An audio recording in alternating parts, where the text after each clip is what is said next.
O lo fina o mai le tai o le tua ngai o Mark Speakman, e te tau na toi whaafo i tupe tangata e meise, i le telo le maufesu ia inga i rea au nanga i le vai aso la vai ele nei.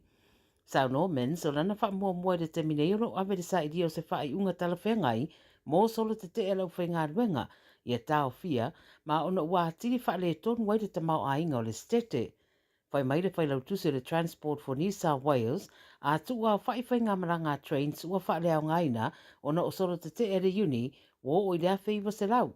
A mata wha leo ngaina mai lava mai lea soruru le bēsa nei, ma o te tau lava na toi wha fo i tupe a tangata whemaranga ai. E ui e tō te leo lo langolango i lea manatu, a sau noa se tasi te māmatua e māsani fo i ona whērua i trains, a whaira e whaatino lea tūlanga o le a te lea tu fo i le tupe le mālo e whaaruai, ia maono afu ai foi manisi whaale tonu. O lo tau au pito taunga tau le penisini au stadia, o lo whamawina i nisi o pampenisini Brisbane, e pe ona whamawina i se ripoti sa whailoane e le Royal Automobile Club of Queensland. O ta ua i le ripoti o le penisini au pito taunga o fio lo whamawina i se pampenisini Perth, ma ua sauno ai le Premier David Crisafulli, o le a sila na whai ngā mālo i lea tūlanga, a wa o se mea te tau na whai e fesoso ni ei tangata Queenslandi. O whai tu e lima au pito taunga o fia i le penisini Brisbane, e au fia i Kuraby, Deakin, Silmere, Brackenridge, ma Moruka. Au whai tu au pito taunga tai Brisbane lava, e au fia i Milton, o Mount Omani, Jindalee, Salisbury, ma Toowong. Wa whautua ina le whaitau miliona o tangata i rei tu sa sae o au sataria, ia whaatalitaria tūranga au o le tau i lea so. O le tae awa na leila ana whairo mai ai le wā ai tau, se lapata ingo winga lulu wao le tau i New South Wales e, whautua ina i matangi malolosi a matamai Kempsey i rei tu i Sauteo Sini. O whai te tiri ua tā ua le a whaalongo ina fo i whapea mati munga i le tele o vaenga o Sini se iau o lawa i le aso sao mua mua. O tō whātau tau fo i wa whautua ina i tangata a le a whaasolo i le vai le anga i atu i le fiafia na nei. La patai fo isi wha i tua Sini i lo longa wha fosei e mei sei pitonu e pei o le Hunter ma le Mid North Coast. E mā tele lawa i le awa uri o le so whaasolo atu i le fiafi. Wa la patai ia fo i tangata le a mamawhati munga i le tu i mātua Sini, whautuina ia alo fia so ona whewa i ta'awale pe a le mana o mia, ia e maiso le sabario le ala tele ono le whae te tenga ini lo longa.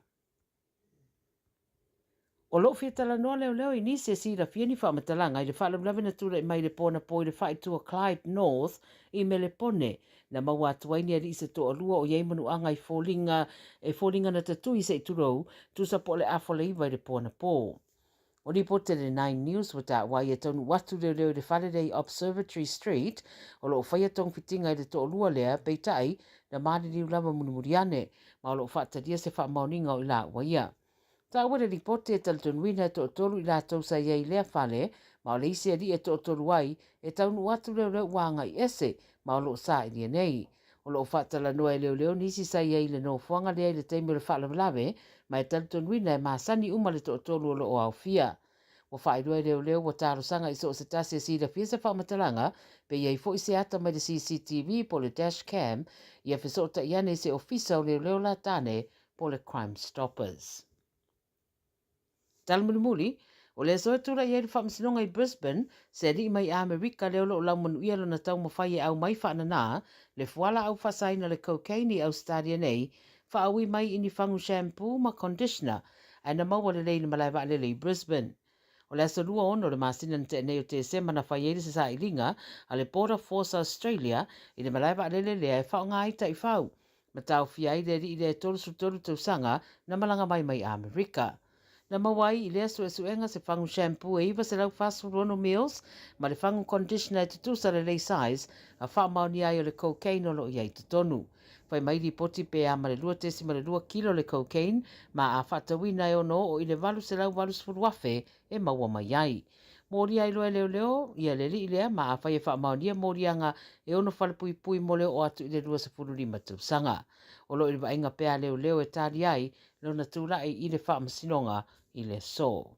Tala nāra video sa mua mo le nei fo i aspareile, pe ilo e fo i le vai asfo pe a mori ati eilu tau soifua ma sa mātou wola, manuia tele lava le whai unga le vai aso soifua.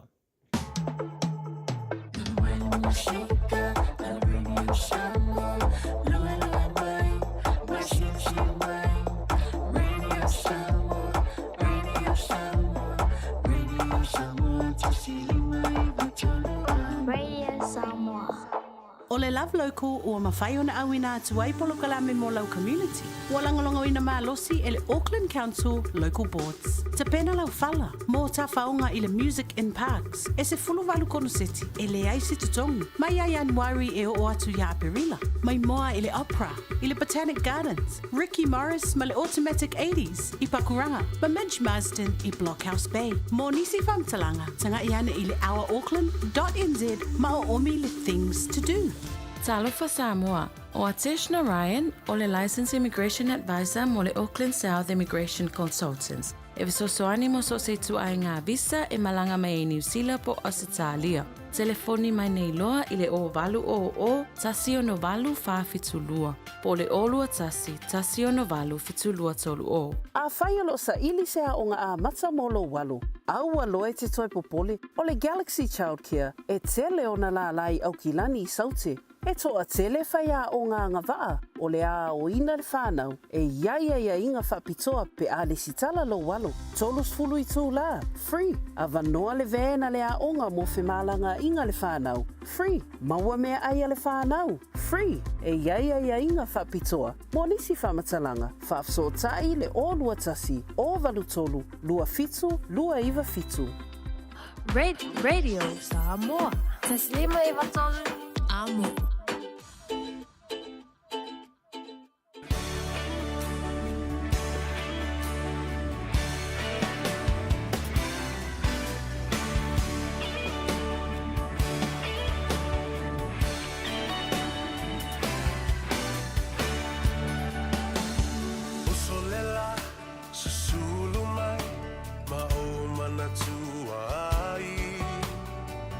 Samoa, le nuu o te nofo ai.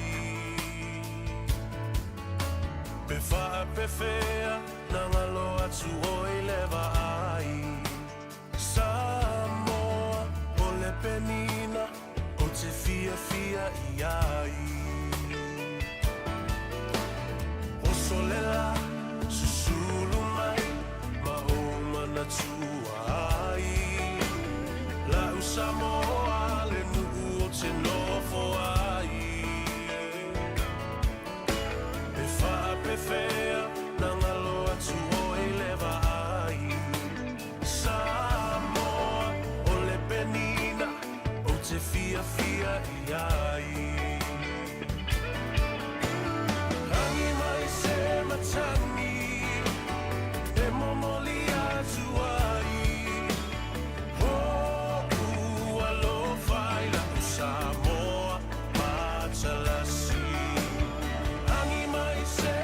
E ala nā, angi mai se matangi se I momoli atu ai alo whaanga. E momoli ne nei a uri o le aso whareine wa tāua lunga. Iai tiu te mawhai walo Filipa o le atunuu. E le nāma I aso ua tua la yatu. Sa au whala le nei le tua I lo wanga le nei. Te mai fo I a le au le nei. E mai se le momoli mai o le soifua manuia o le atunuu. Ua mātou toi lau lua whesila whai ai I le nei aso whareine. Aso se fulu ma le fitu I Januari, lua afe lua se fulu ma le lima. Ma eu lava, lo wanga le nei le tua, le wha maoni o lo alofa ua fusi ai le wha ua malo. Ia, a wā le wha fonga tāpua I mai le tunu. I ona tūlanga mau puepu e le tāwhatonu o le mānonofo, pa ia mamalu wha le malo, pa ia fo I mamalu wha le anganuu. Ia, ai matua le tuu ia te utou. Le au whainga luenga tutofia le atua I whata whaitauranga I fia, e momoli ma wha mawalunga se vi inga o le tātou mataisili le langi, ona o lona lofa ma le anga le lei, le au wa tātou toe whenua I ai I pu e o manu, ai le o pu e o mala. Le fo e mama I atu sunu le tino, ia ua fotua I mai fo I le sā, o le fionga le I sa tini sinia le malu o le malo, o le paanga tō tino, ale si ufonga o Samoa. Ia maise o Polokalame ese pei o oe ma le tūla fono, o le Polokalame o le ngā ngaifo whaiva, ia male taloa ava ia stona i maisi por kalabe lava le radio Samoa o lo o lango mai iai ia le sunga le i satini sidia Senior Sergeant Tumanu Vau Siki a Siu te o matavoi o kai le dei tausanga a toa le fo la tātou whaatulanga ia le ala fua tātou te sāva vari ai ai whaatalofa mua i le lolo le tunu ta mamtina matua ta ulunga ai fo i male au nanga male tutua le fitalenga ia fonga bua o le vaimbonga po le toa wha fo i a se umanu Francis Ioane ia vai rau alu e paki ua fia o le alu le la kofale tole alu sa o le fale ia le na ai whaakali mai a fina e te la tuvu o te ngia o e teine ia whaaftai le au ranga male tutua au whainga luenga atoa le radio Samoa le neiva yaso ia whapena fo i le uso i le li awa o ia taloto ia po le fionga ia teito taloto taleni ia malana fo i au ranga malele malolo ai mas ia a whawhia oi la tua iei le ngaluenga i lea taimi ma lea taimi ia ai whaatalofa whapitoa i le fio mai o laua fionga i le li satini sinia ia mai se fo i o mamalu mau taulangi o le are papai ai ta se o oe o le tama e malu ai le malo mamalu ai matangata a nuu matangata lau tele o le atelu pe au suska i kura fongo talofa bruil tu se fo i lau fionga makaloka fo ia so fo maria nei tu la le fiafi lau fionga sa ve po lau sungale ia tawa ia fa pe fo i tato ali fa sala lau ia mai se fo i o le fa fonga malu o tato tunu o mal tapo inga fo i ia tamam tina match tua tupu mai o tato tunu ia ene mfena fa ngaloina ia ona pa ia le tua so lava se fata faita langa o fa le malu ia o wala vale tau suina o le vai o li poleo ia malo le sei fomonia tato paga masani i lungo le Facebook ia po lungo for tato YouTube po fela va se vai ngolo mo me tato fa sala longa ma si lungo le ia tato li tio ia sei fomonia nei tu la le fiafi ia malo fala o mo for ngiva ia o ia o ma o kai au ia e mo ia fo ia me o ma ia sabia sa o le leila va oe ai fainga luenga le tali no vala au le tunu ia e te tonu foi o le memoria al taua la tovia po le alava o le tala ia tau longo e le mapu pe o le masadi o le tunu o muangana e tu manu ai le tu longo a wai taua ai mai se foi o nei meolo tupu mai le nei mai tau le su wanga foi o feta avalenga fo ile o polokiki o pufai o malo ngase o pufai o le tunu ia e pe ia e le amatanga fo le toe o toe malo malama le fa vai ia le fo o toe mai o le mea tasi ai o le tatu ulu mo le tu o te tonu lava taulu lo ia ile anga le le o le tu ma fa sino ala fo le besi le ko o ku fong fkalai au ava le fong fkalai sai le atunu o Kensing e le ba o Afrika ia ma le atunu o falani ma sa pulia foi falani sta mai motu le sa suia ile fono pale mene ma la tu fongo ftelai o le faululunga o malo le tau pulenga peltani tu titi ono sfulu ia le la sa to e se atuai ia e pa lo mo le pisa fo le i sa mo o le vetala e tano ne fiafi sa ko fa yakula kala savia fa pe o le ngalu fongo fekala e siaki walanga o fai o le tunu ulia o le si piccolo fa sa le li il piccolo fa sa il piccolo le lang fa pe ngalu ko inga le asisi ma ko picco ngu yeah, for me it's a beautiful country it's small sa le wo tu to tasi mai nei le ina ua o ese ia tangata falani ma ia ai e na le ono sfuma lima afe ia tangata faitau atoa a fai ole nu a le manea ia o na to fo i pulenga ma mea pena le ala na la tu tali malo i fonga fetalai uma o palemene e ono sfuma tupu o malo tau pulenga maisi malo i fafo atu le tau pulenga ia o pe o le tau la le na wa o silsila fo i le fionga le ri satini o se te mo le o vala o mai se fonga fetalai ma te fafsanga tu titi fai tu la o ma fafsanga I le talo le fontanga o mea lo tupu I Samoa, o tutonu o le pare mene, whapena fo I matula fono o lo o fou watu iai ia le pare mene pasia, ma mea uma whapena, mea lava tau tula fono. So, ese le tāua ia te au. Ia, o ngā ruenga fo I whaatino, al me si lau tau nu tonu o tua, e le tai o le mauta. Ia, so ili se vai fo, e tu sai ma ngasi o malo. Ua e tau o le vaenga lea sa vea. Ona, ia, o le upumonia sa vea, ia, tate, ia, lava ia, I le, ia I fuisea, ia, uia I lunga o vaenga o lo tutupu tātou tunu I Samoa, pe tala no ina. Ai, ona, o leo te tilo inisi o whamatalanga o talafo I lunga o tātou penga te whailangi. Ia, na o se tu walano. I le ngana o lo whaunga ina. O le silea vaenga le sa tātala no ina fo I lea. O no lo a fia inisi o lo o lala I New Zealand nei. I ni upu whaamata umani upu o lo talafo fo I le leo no a fia I li saunga le mo le stangata. O le sosoani a ia.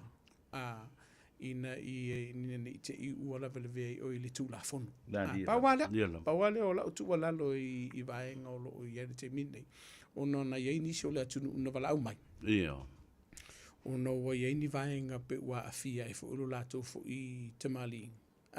I upu wa talafo ma upu ua whaamatau fo I le o lo o whaie nisi. Ia e afia nisi o lato wainga. Ia afia fo I lato. Ia paulala fautuanga I le atunu. Mana tua fo I sa vea ma fufuanga rene I atunu. O la ule taia I Samoa. Pe tupu Samoa ni whaalawe lawe. Ai te whaamatau o lo se tasi I nei New Zealand o le te no fofo I nei New Zealand. Ai aluka ngakale abirangari poki. Te le vaenga o le tūlafono. E mo li ai o il whaamsinonga I New Zealand nei pelo kaina fo untanga luenga leo. Pe a whailia. Ua iai se talitonunga o leo lo o afia. E te ono whaatupuina lea vaenga. Beke whai mai a lasa vea se leo kala ula kau whaafewhea. Ai iai le lango nau o ele u whai atu ele o whamtalanga fo le ua threatened. E te le vaenga e ha afia ai oi. I stono whamsinonga mori ai oi o la ula whautuanga. Ia po o wālawa ni vei singa o lo tupu te mini o la whautuanga o la tu o lalo le tātou o tonu.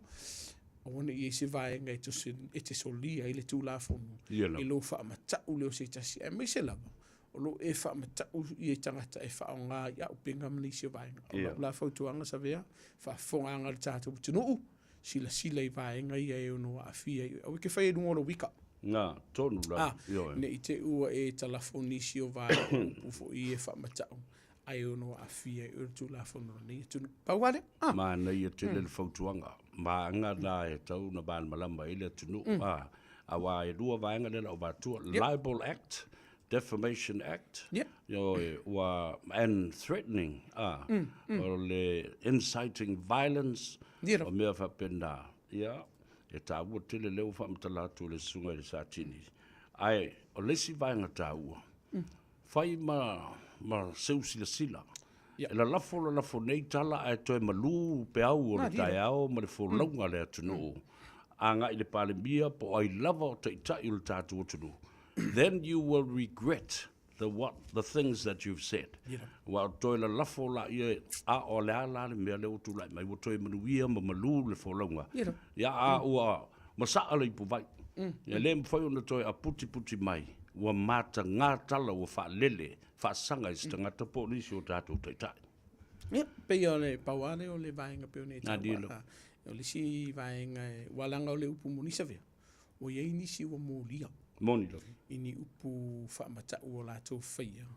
Ia inisi fo I nunga lava lo penga te whailangi. Pau la leo le vaenga I rātou lau. Pēr whai nei tāua.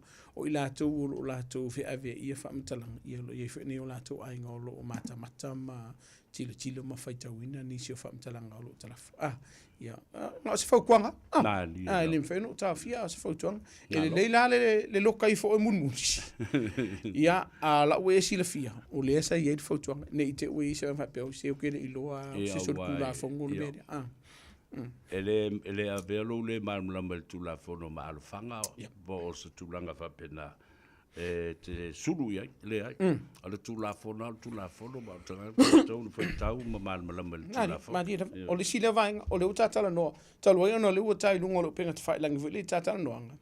O le si vaenga taunti te loi le e silsila le tātou tunu. Ia o kau whaase se runga lo penga te whailang. O lo no lo iei nisi o whaafitau i o lo tupu le taimini nei. I nisi o suwafa, i nisi fo i oata o i lato ua whao ngā ine, i nisi o lato ainga. E wha valea ma tau whaase se ia i skangaka. Maua ia la kukupi. Au le nofo ka ua ka kele ilo ka e e ono a fia o i le tūlafono i lo whai o sori ngā tūlafono nei e le ngā tai lo wha matau a o lo tau wha valea o lo wha whaingo fia o lo tātou a porkalami o lo kau wha valea ma lo kau wha sisi e wha o ngā inai i a identity o istangata o ata ma fōlingo istangata i ono a fia o lau whautuanga fo ila ia ila tō o leo lo wha o ngā ina e lau kau wha se o la kau waka o ilu moro official mtanga luenga leo e lipo ti e vaenga ia. Ina iai awane i se vaenga. E a afia i o e pea e fufu e te malanga i whawhato ni usila. Pe te malanga mai fu.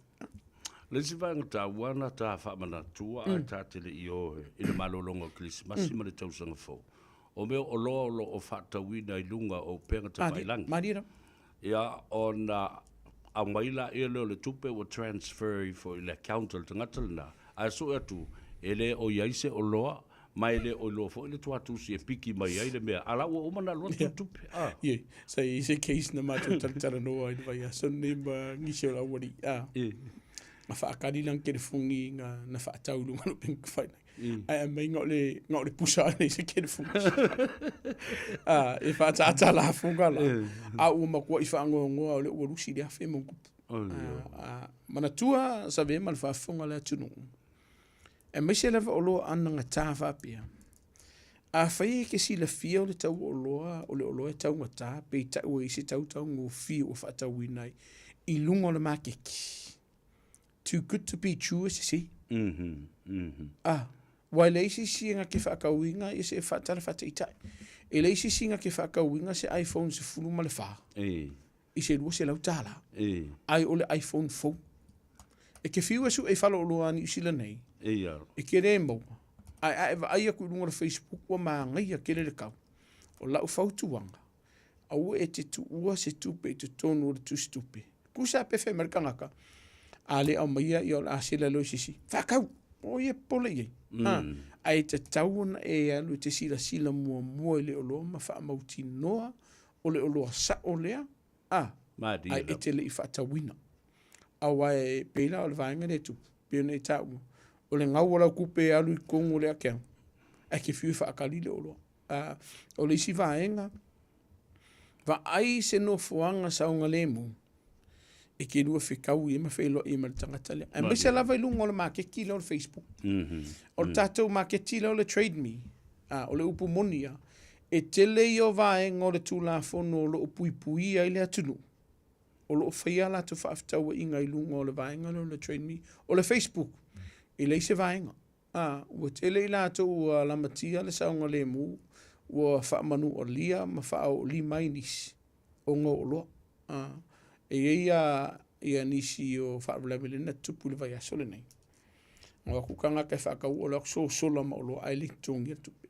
Sole. O mga fasi kanga kai o ngare o loa. Whaole o loa so sola. Ai le se tupe. Wale ngakalanga le se kupe. Awa aki e manlau kul whakau loa. O lona winga la. Wa aise no fuanga saunga le mu. Wha ai tete le ta wina o lo tuatus. I tangata e o mai whai whaaftaua inga nei. Pe a whai o lunga o Facebook. O foi mas tangata. Ioi. Kaunguru o. A whai ai e so masara salonga tele. Whai koke whekau i rumoro ofisa lole. Ia lena. A whai ai e so masara. O le si vaenga o lo matawa iara te minne. O loa a inga sanga o ia. A wako e whaakau e kama. I loa atu le a inga lea. Ma nga o lo a inga le o lo e whai unga e le hai. Bilin me tanga luenga le o le vaenga le e sere tau ai. Le ave o lau li poti me tanga luenga le pe awhai ue ini o lo wanga o ia. Ia muli ange koe whaakau e kanga kale lunga le o le makiki a e loa. Ona e toi longo le me tanga luenga le lo. Whai se whai unga fu le saunga le mu wai oe mai sauanga. Lua. Sa e whaasau inai oe mele mōli ar tūlafono. Pe whao li markanga kale ango i alau o loa ai koe whaakau. Walanga ieni me tupu sa vea. E le whaapea o le tangata le whaataua le olo i lunga o le makiki. O le tangata le na ngau ia lau oloa le ai. Masalo o le tangata le nga whaakauma i e ngau i. Ale wa tango toi whatau e te lo me ai kere lo me ngau. Ia, nga ea awhi ai le o le whautua. E man tua whaila. E iai vai ngor tu la fono I lave lave ai ma mo li ai oi. Pe a whai e te tali e ina le oloa ngoi. A ngai ke si la fia o le oloa ngoi. Receiving stolen goods. O lona winga. A whai e te masalo salo. Bili ntanga luenga leo leo. Peva ai le official leo leo. Ko ke whelo i elu mai whai le whaftau. E ka ua kuro ka whenua I lo official leo leo. E sau. Ke whiua koe email. E ke whiua koe text. O le si lea vaenga. E tā ua le vaenga la. O le si vaenga tā ua sa vea. A whai ua iei se fufua ngai tu rua wheloa I mase tama I tai po se ali I o whai se lua whai ngau. Whai tete ai vaenga I. Mai se la vailunga o penga te whailangi. A wai o nisio I lato. E whaafulinga mai o I lato un tangata fu I e kare whakaika. Wa pea ulu sulkausanga. A munumuri I fōrua wheloa e se fururima. E te ono lave lave I le tū la fono. Lua o nisio I lato ua whaia I ha talanoanga fu le wheloa I se mea. Ai o koe wheloa, ai o mai, e ko a whakanga kalai o mai. Fasi oe, ave lau kerefongi, ave lau tupe, ave lau ako. Penga oi malau kaavale. Ai la mati ai lo soifua. O na mea fuilana na, e tauna whai tete I tātou. I upenga ta wha ilangi leo lo sa ili ai paanga. Ono o lo tau la wasaunga nemu. Nā lo whaftai tau, sao no fo ima. Talai I le tā, ma tā upu fo I o solinga tula fono. Ia oe mo le pui o oe mai le tula fono. Tātala no I ni wha maunga fo I o le wha I unga o le nei tau sanga ia ma le talu I tau fo I na watu I le atunuu I a usta I o le tula fono ma tau sisi le tula fono. O ani wha lawe onga sa tula mai ia ma folinga mai ai sa inisi sa manunu ai pe ongisi fo I sa kaloka ai pe mali diwoi fo. Ia, o le upo monisa vea e whiololo I lātou le ana mali liu le malemo. O le malemo lava ia e whiololo. O tilo atu le tātou whamamunga le iei savea. E whiololo I lātou le ana mali liu fu le taimi o le o whiwhianga. O no whaaralawe tau tā vale, o le malemo, o nisio sawanga. O le olo whaasolo nisio susu e ngamtanga luenga le lo taimine nei. O no nisio I lātou o mali liu, o no nisio sawanga. E le teles whamtalanga le vaenga leo wao whaua pia susu e ngalmtanga luenga leo. Peita, mo va iolo mau ima soifua alo ma whanau laiti. Moni. I le vaenga le le vai aso lava nei le fo ina yeini si le ana mali limo. O le sa watu whafautuanga hui lele. A whaio e sa uni e te alu e te whangota pe tai e le whaifu se tai lenga tulong. E te tau ona sila mua mua le sa ngole mua o e molo ainga. A whaia ke sila fia le la wa au whamona mole. So mai le mea papau tulo. A whai ke sila fia e le la wa au mai le te tau fo una e ta ele pea e tango fia le ava malosi. A wifi mai po le ane le o la wa au savia. E te tango fia le ava malosi. E te le o le vaenga o no a fia i oi I le e misi lava vaenga o lo marimo. O lo na wingala e ta ua. Lo si ta I fautuanga, lo si ta I tu la fonu. O sa wanga lava ia le ana tupu I le whaingora tausanga. Festo tele. Festo tele la tu na sa waina. Ai o sa wanga ia. Tele lava o sa wanga ia te tonu ainga. Domestic violence. Domestic violence. Ai tilo fo ia. Ia a fia I lava malos. A fia ia whala au whasaina. Lea fo sa ia inisi o whalawalawe lena whaonga ina I la o malos. O le sile vaenga le pole mtanga luenga. O le tele ia o le la o malos I le lo mo le timine e whaala tua. Le leise nei. Le leise nge. Ia o le sifo la le vaenga e watu whawhautonga e tatu tino. A whai o oe o lo ieiso la isene ai ei ini la o malos I lo la polo mota. O vaenga lava ia mai e ingor tu la fono. E tatau o na iaise no fuanga malu. E loka le iai. Lua. E le tu whaatasia le la au malosi. Makiripa. Vaenga ia tauna ese. Maamoki. E ese le vaenga. Ai le ilopo febo ia ammunition. Ammunition. E ese le vaenga. E tatau o na te ua I vaenga nei. Ia saulana ngoi. Piki ngā whanga, ai le lopo o whio I vaenga. E le mwhengu whangain. Malisi vaenga, a whai e te sila fia uanga o ia.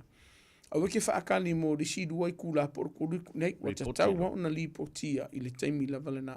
O loo wa ia whato tele o nisi o le tunu o loo a whaina. I le la au malosi o whaangai nei la te whaatino, so ni ngā tū la whonu. E tele i o tātou whaarulawe sa tupu te mile o le whainga manolonga. Ese uma. O le si vaenga, ia. O le se ona o sao, o le fia tutu mtanga ruenga reu. Le sava i el te mile o tātou whainga malo. O le fwoi tupu, koi kiki le misi le aso. Ba vaenga i o lo tupu i la tō so sola mai i tono fwoi i tono tāwale. O le tutu pe whaatu mtanga ruenga reu. O le vaenga mo mua. Walanga e kua i loa i eliang salanga e kwhai. So tu la fono na e te whai. A whai se so tu la fono o le ke wherua e le iso le se ngora whai tuanga. Tu mtanga ruenga reu. E le le wakunga o lau sala. Ngai le olo sola, ai mau o ntanga luenga leo e le ngata nei tūl whamsinonga. E ono sfulu aso e loka i lo sa. Longa winga, e whio lola si kupe koe a mai whawha impound na. Ai o le pito i sili na tā ua, o le whaasao ina i o le soifua, man saunga le mua le tunu ua. Tū, awa e tuli lo e leo. Wa tele ia wanoa e mwhaiona a whio lo soifua, le soifua leo. Ia ma mea tōti no runga le ala tele. Ia ma soifu o sesta ngata. Ta'o le. Awa o le lau whatu nei. Awa whanau no lava wa tau mai nei Holly Street. Ai le ma mao ma lo whale. O nā le whasi o tia mai se tina ai le. Aso tonu lava le pō le vairuanga fo i o ina ai Avondale. Ia. Au te ila i le uafe mai ina. Au se domestic violence fo i lava su ngari. Ia. O tumu i tangata ma tu uai teu o pale ma mea whapena, whapetalo whai. Le aso fia e oli ma o sana aleluia tangata ma fia ma tā whawhao ma eva ma whawhao i le lofa. Ai, o le taimi fo i lea. Lea na malanga mai e isi si fo i tangata se tamaloa ma sona whawhine ua hoti le teine. Ai o mai mele loi Hamilton wale i leo i Hamilton, ai o mai i leo i manukau. Ia, la le tele la ise whamtalanga na mea. A wao leo i li mo leo mo lo tau fio fo i o le swafa o le tamaloa. Ia, ai fōringa mai o le afa fine moni a o le tangata leo o maliu ai i tonu o le tāwale. O le winga nā lau whamtalanga se vea. O te tonu lava o a inga leo o tele na tutupo i le tele o whaala velavi. E mo i lava i le lau tele o le atunu uvu i le nisi whaara lawe o le lau molo vale fu i e whai wha o ngali mai nisi. E pio le titi lava i alamtanga luenga o le tele o whawhitauli. E mai se lava vaenga i o sauanga o te tonu lava i o ainga. O le vaenga la le tauna whai te tatu tunu. Mana tua, e le se mea la whai ngai ka miki re rua ve singa tulo. O le upumoni ana, la ve fuafuanga e le whai misa. A whai ua ise mea o e le whiwhia tina o lainga, tala noa. A whai a ua whaatele ina lo wita. Ano se vali. Whapena fo i ia tina. O kilo nisi o tātou whika fo i ia po nisi o whamaumaunga. Tasi i le tolu tina, tasi i le wha, tasi mai le wha tina, e tele na sawa ina e tausanga uma. Tasi mai i le valu tama, e sawa ina e tausanga uma. E ova male se lau afi. Nisi o ngā luenga o a fia i sawanga i ainga ma bevesinga tono ainga. E o el mtanga luenga leo i tausanga uma. Ala se ngumela Pasi sila iai. Overrepresented o tātou tangata Pasifika. O le sila vaenga o kilo iai. I le se lau wafele nā.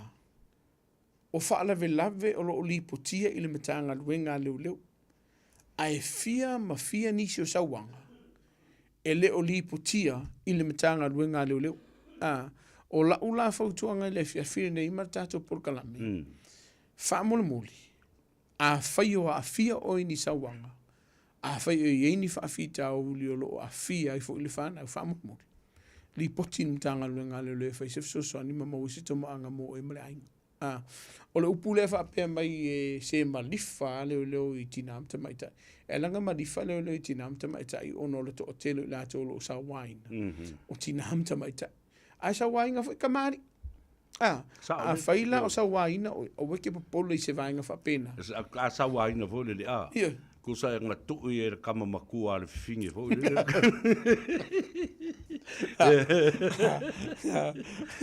A whai o ngai mao si o siano pākua sa vea ni pokin. Ona winga la tala wile e yele la ngono tātou tama. Ia.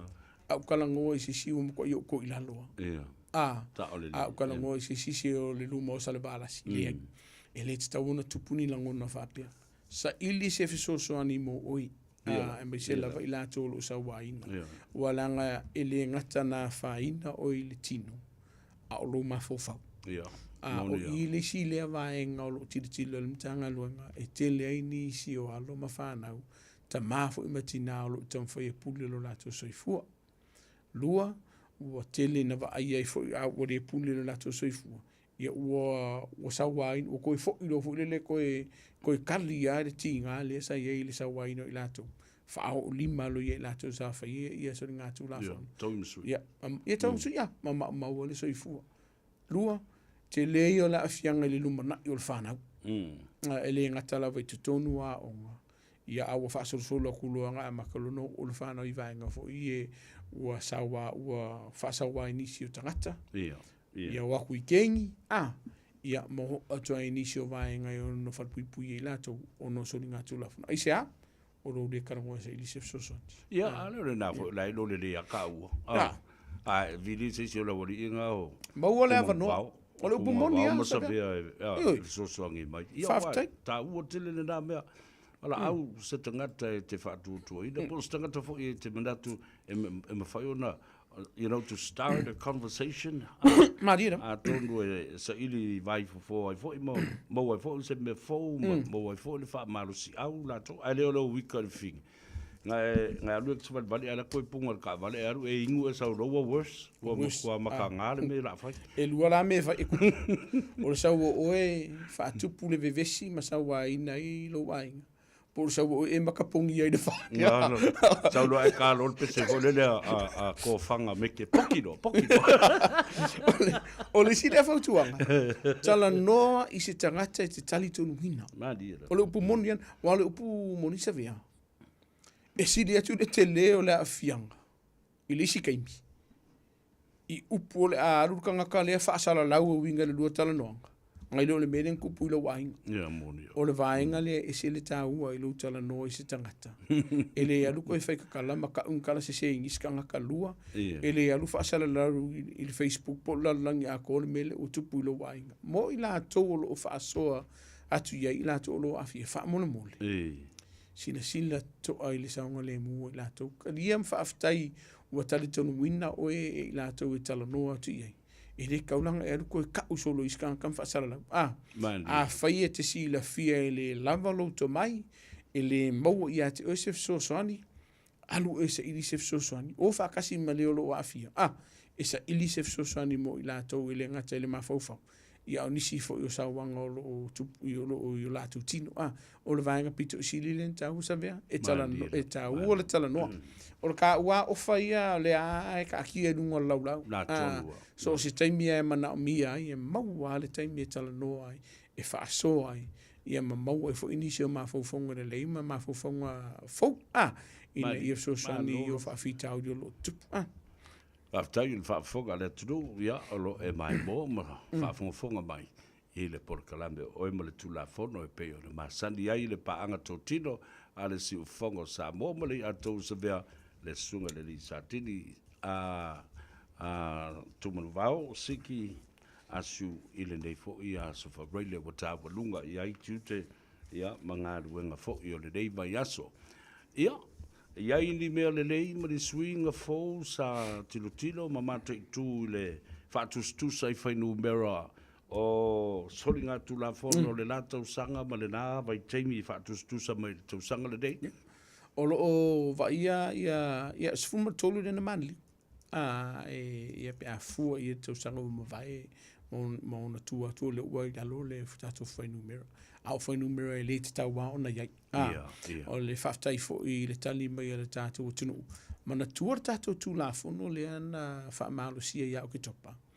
O tātou whaero ilo fo I le o kengi King Patches le na iai manisi fo I o vaenga. Te le I o le suinga le uva I le te mini le mtanga luenga le leo I o fo I le tali mai le tunu ua whaititia I lātou o whaia pēlea vaenga o le whewa I fo I le ma o lātou ofu ma vaenga i e tonu o tātou taulanga whaatau po ono whanga whaitili. O lea la ua to tile i lātou ua lo toi whaia le vaenga lea. Ia, mo ia fo ilele savea e iaini si o alo ma whanau, ia me se tamari o lea tonu o kenginge. Ia watu fo le whamaro. O le upomoniana, whaftai fo ile tau lango fo ilele i te tū la whonu. Waia a fia o mai tātou savea. Mādiela. Ea a fia i lātou tonu o kengi, ea a fia i lea tunu, wai mana tua, o telo tātou tunu isa iai, sa whaima whewhewhe o i tau langa whātau. Mano whanga whaitele. Pe a lātou wa i lātou lo i a lātou ofune i o lātou konginga ngi. Peitai, wa wa i te mine nei, ia wa whaititia i lātou lo i le popole te mine nei, e mo i a fo i o lo i a nisi o lo lātou whai o lo lātou sori e pertu nā whono. Ai lo koe ko kedi, Ia. O lo wa ia fo i male mtanga luenga leo nisi o tātou maliu leo lo i e tātou kengi wala o toi o fua i ala tātou tōninga. Ia whaftai fo i lea mana ia fo o tū la whono. Mana tua tū la whono nei savea. Madi. E le i whai an mtanga luenga leo leo. Whaatuina le malo, e wha malo sia le mtanga luenga leo leo. Ai le i o fo i la te mina wha malo sia. O le te le i o le ngā luenga lea sa mātou whai. E longo pui le ina i lea tunu e wha mana malama i le ngā te lea tunu. O kengi ese. Lea a fianga. O lea tunu pe ao ina wha maru sia tu la whono lea. O lisi vaenga lo vai te mine ia. I e tātou vaenga fo i o tari pe whale. Ia mo ia ilo koe keri. Ngoi ka vale. Ngoi ka vale. E mo ia la ia. O lo ngoi e tātou ta vale. Ai a fua le lau telo lea tunu. Ia o whaititia le vaenga ilo tele. Ai o le whautuanga le tātou tunu. Wa ai se vaenga saunga le mu ma le sefe. E paka i lau ka vale. Ai ue te alu e paka fo le lungo le awala fo le se mea mamau e se me no lo fale. Ngi ke uango i se si ele lo atu o lo na winga. A ma fai o na paka tatu ta vale tono lau mamota fa mole paka inga. O ke paka mamau. E langa e paka mamau e ila u. E lo fala i le kaupiki. Ke ua fia i o ia. O ko fa fonga lai fonga saki. Ia o vaenga ia o le si vaenga. Whaaftai lea tunu ufo i le tali e ina o le whaatala u la tuma whautuanga foi. I le whewa i ona nai lunga o tātua wala. Mo i la vai le ito tele nisio i la tau sa tau whine en matanga lunga le tātua tunu ulo keilua. E tu whaaftai fo lea tunu. O le wala au mai e fia mamala mai nisio vai ngara tu la whono na a fia i la tau pe a tau whine en matanga lunga leo. Manatua o le mea fi whasa o savea? Ia lau. Ele o tau fia mtanga luenga leo oi. O ngau mga mia mkanga luenga kupe le ai. Ele ai se vaenga o fai whaatau wanga i hu. Ile o ye ke leanga tike de maua se whaamanu yanga le ai. Le se vaenga whapena o le vaenga nai fia whaamamala mala tunu. E ala o na tau fia oi mtanga luenga leo. O le puinga o le saungo le mua oi whaapea le lau tele. Ia o vaenga i e peona i e tātou taawale o sefe lungo o tātou a wala. O vaenga leo lo whioa i tātou tunu o lo o tau mawhaina la ava malo si ua le sefere to telo le tātou tunu. O i lātou lo so no sao i lungo o tātou a wala. Ia o nisi fo i lātou o lo o whaonga aina le telefoni, nisi o i lātou lo o whaonga aina, nisi po iPad, po laptop, ma vaenga ia a o lo o whaoina le sa. Ia o nisi fo i lākou, ia o lai aru ke lea whidia, kako ka avali, ia o lai whaifusuanga. Ele tau o vaenga e teren tau film tanga luenga leo. O ana wala polokan kanga luenga leo. Ele o whaia o ngorfi whai kupel tanga luenga. Ai whaia ona o le sila maratiro tilo i le saunga le mu o le atunu lau tele. Ia me se la. E a fo ile le a o le tabale e whai le seat belt o le maile. Ai le whai seat belt o le maile. Ia li si vaenga o whaia te mine la tunu. E whai fusi pa. Ai ua le whaala vāsa o fuspa. Ai kua. Iti hai. Whaao ngār fuspa o whai whale fuspa. I le vaenga na au mai ei. O ai pewhi mai a kua. E te lea le vaenga en whai ona maua i lau sala. E peonga e kaua. Ua le wha fuspa, ua le whanga whao. Ai le fuspa ua e. Ua langa e o le si vaenga. Mana ia ia o le wha maunga mtanga luenga o ia le corona lea na au mai i le vai asole nei. I se tasi o ta avalele na maliu le na maliu ai nisi peia mai le tunu o tonga le sa ina New Zealand. I to turi la tulu na ma mawar soifua. Na maua wha maunga ia. o se tasi e te lele avano sa ona mwhaiona whaasawina ai, pe ana whaisi fuspa. E ta o mai ai i Samoa ma tātou tunu le tā ua o le whai o lo fuspa. O le vaenga momo e mise la vā lo ma whanau laiti. O le sao ma le lei o na whai ar fuspa o lātou na fua. E ono whaasawina alo lātou sei fua. Mana tua, a whai e lalo i folo walo ma tau sanga fu le ai pēla i titi fo lai tono lātou na fua fu le ta o le capsule la. E le te tau o na whaasanga ina i luma i a fōlinga o le whanau. E kaunga wikua. Se ia vanga nā ua o le tau sanga fu le ua nofo i e tātou booster seats fo i e ma tātou nofo fo i e car seats a. Nga whaining whaasanga i luma. Ai le te tau o na nofo i luma o le nofua o le pasese i luma o le tātou tavale. O kua kaunga iei. Se ia vanga nā la o le tau sanga fu le ua fitu tau sanga po ua whaisi matua tua o mi. O nga mawhaile o na whai al vaenga lea. Ai a mai fo le no fo lea ai fa maunga no fo ai le fa mawurta me titi lungo no fo e te le a fianga o le soifua o le tamatiti ne mar saunga le mu pe na la ver ka ban e o fo le ai ka ko le pase se fo le mat tu ma la tava e te taua o na fai lo fu spa o se ia vanga na sa via mar fa fonga la tunu wa ia se fa tananga po se tusi mai le matanga luenga soifua maloloina e ta o mai e iei se a fianga o le tangata lea, pe a whaia fuspa. Paenga mua, o tina mai tanga tulau, lua o se tasi whakua o se ka o konga. Ai iei vaenga e a fia i ere ta atonga lea pe a whaia fuspa. O lona winga, e ta taua, ona o mai se pepa mai whane mai, e wha mao ni e vaenga. Ia ai o malisi vaenga, te le i o le a fianga o tātou, pe a tango fia lava malosi, pe a tango o tātou tāwale, lua, pe a le lava lau malolo. Koe ko ma, no marka le kako ka faunga mo le aso fou po le vai aso pe a fai te sila fio mo le lava la manolo a leo le na mai ka ka skolu pe ko ke fisuya a war sa ngale ia mar vai ka taua vai tatu sa fa tu la fono hina ele fe mai di mas fulu ai le par se fulu a fai mai di mas se fulu fai anga e fa nima fai na e fast food e fe mai di mas fulu alu se fulu ia e ono tawhie ele o le ongo wole mu kere la war o vaenga ia e se le whaingo fie o na alo fia alo ma wole soifu o le tunu masawe. Lo whaftai in sa andoa whaaloalo fo i ma tima i fo i le tātou tunu e tina fia lau sunga le li sa tini tumunu wau. O le au ngā i o whautuanga nei i ma le porkalamel nei o ma le tula fono. I le toa tele o tula fale ia fa pe fo itabali i o le matou nuu i Avondale. Ia o lātou māna malama le le iai. I le mea le whewa i au noa mani lei sene lua o le whewa i ona nā i ta vale.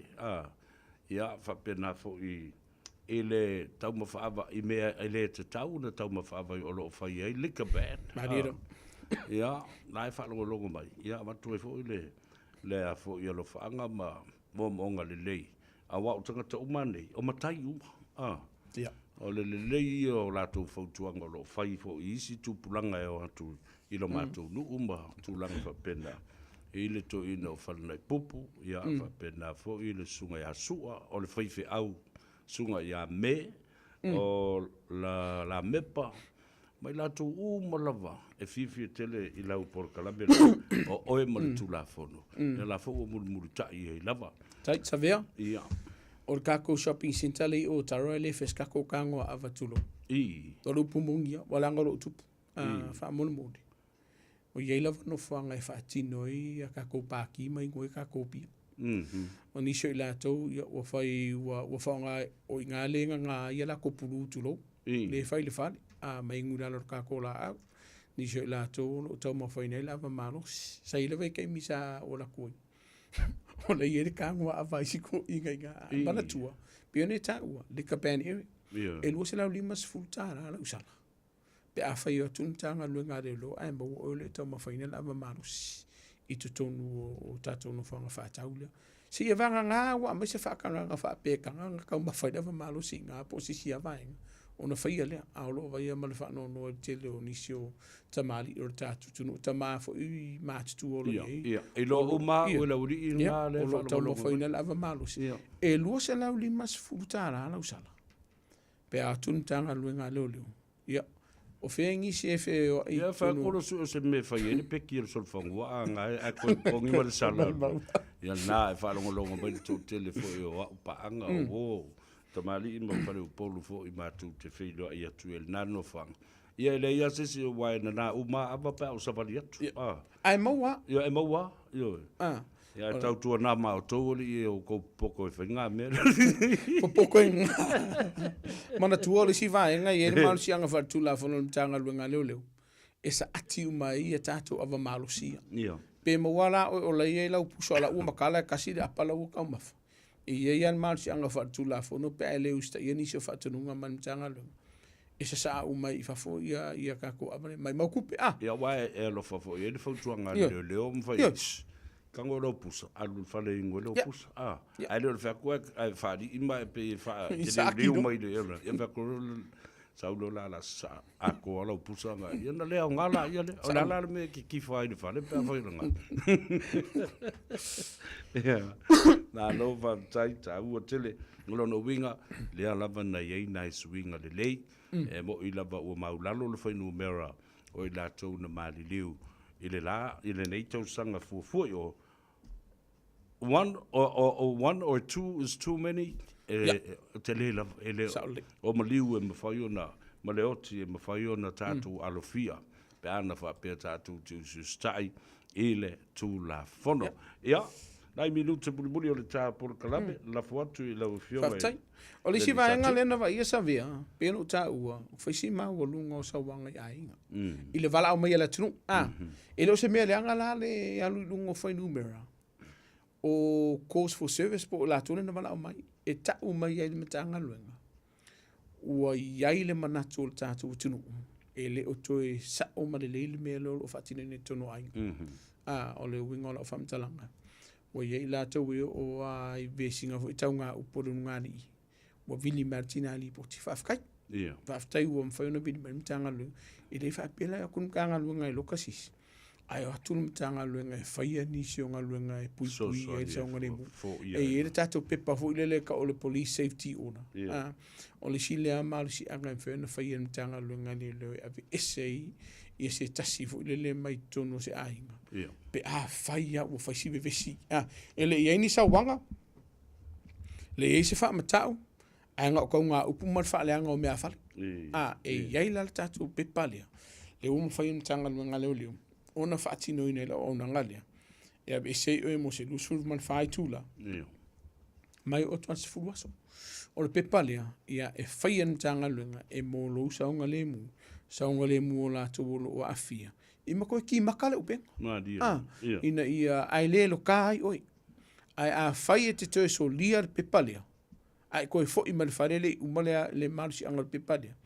ia ona velo le ima soli ngatu la fono ma moli ma lokai nai oi ma moli ai oi pelano ta ua faisi ma o lungo ila tuna wala o mtanga luenga leo ai o se vaenga le leile mo mtanga luenga leo o le waka o mai body poti o le ala wala ni sio vesinga awe i se manatu fu le fa pe se pe wole anga e la mele fa le sa o le ngai o inga wa fa sa wina le soi fu o sister ya ele ngata sister ngata o malau fana o le sile va e tarsanga i fu tatu tinu o ka ko kingo fwa na paua o la fa o me ma le budi le tata o lunga ai o le lipoti na umai ina ua mai ia le tausanga fau lua so ai o lipoti al kai ngaora Housing New Zealand luas fulma le tolu a inga na evicted ave ese mai i fale o le housing in New Zealand state housing ono o disruptive behavior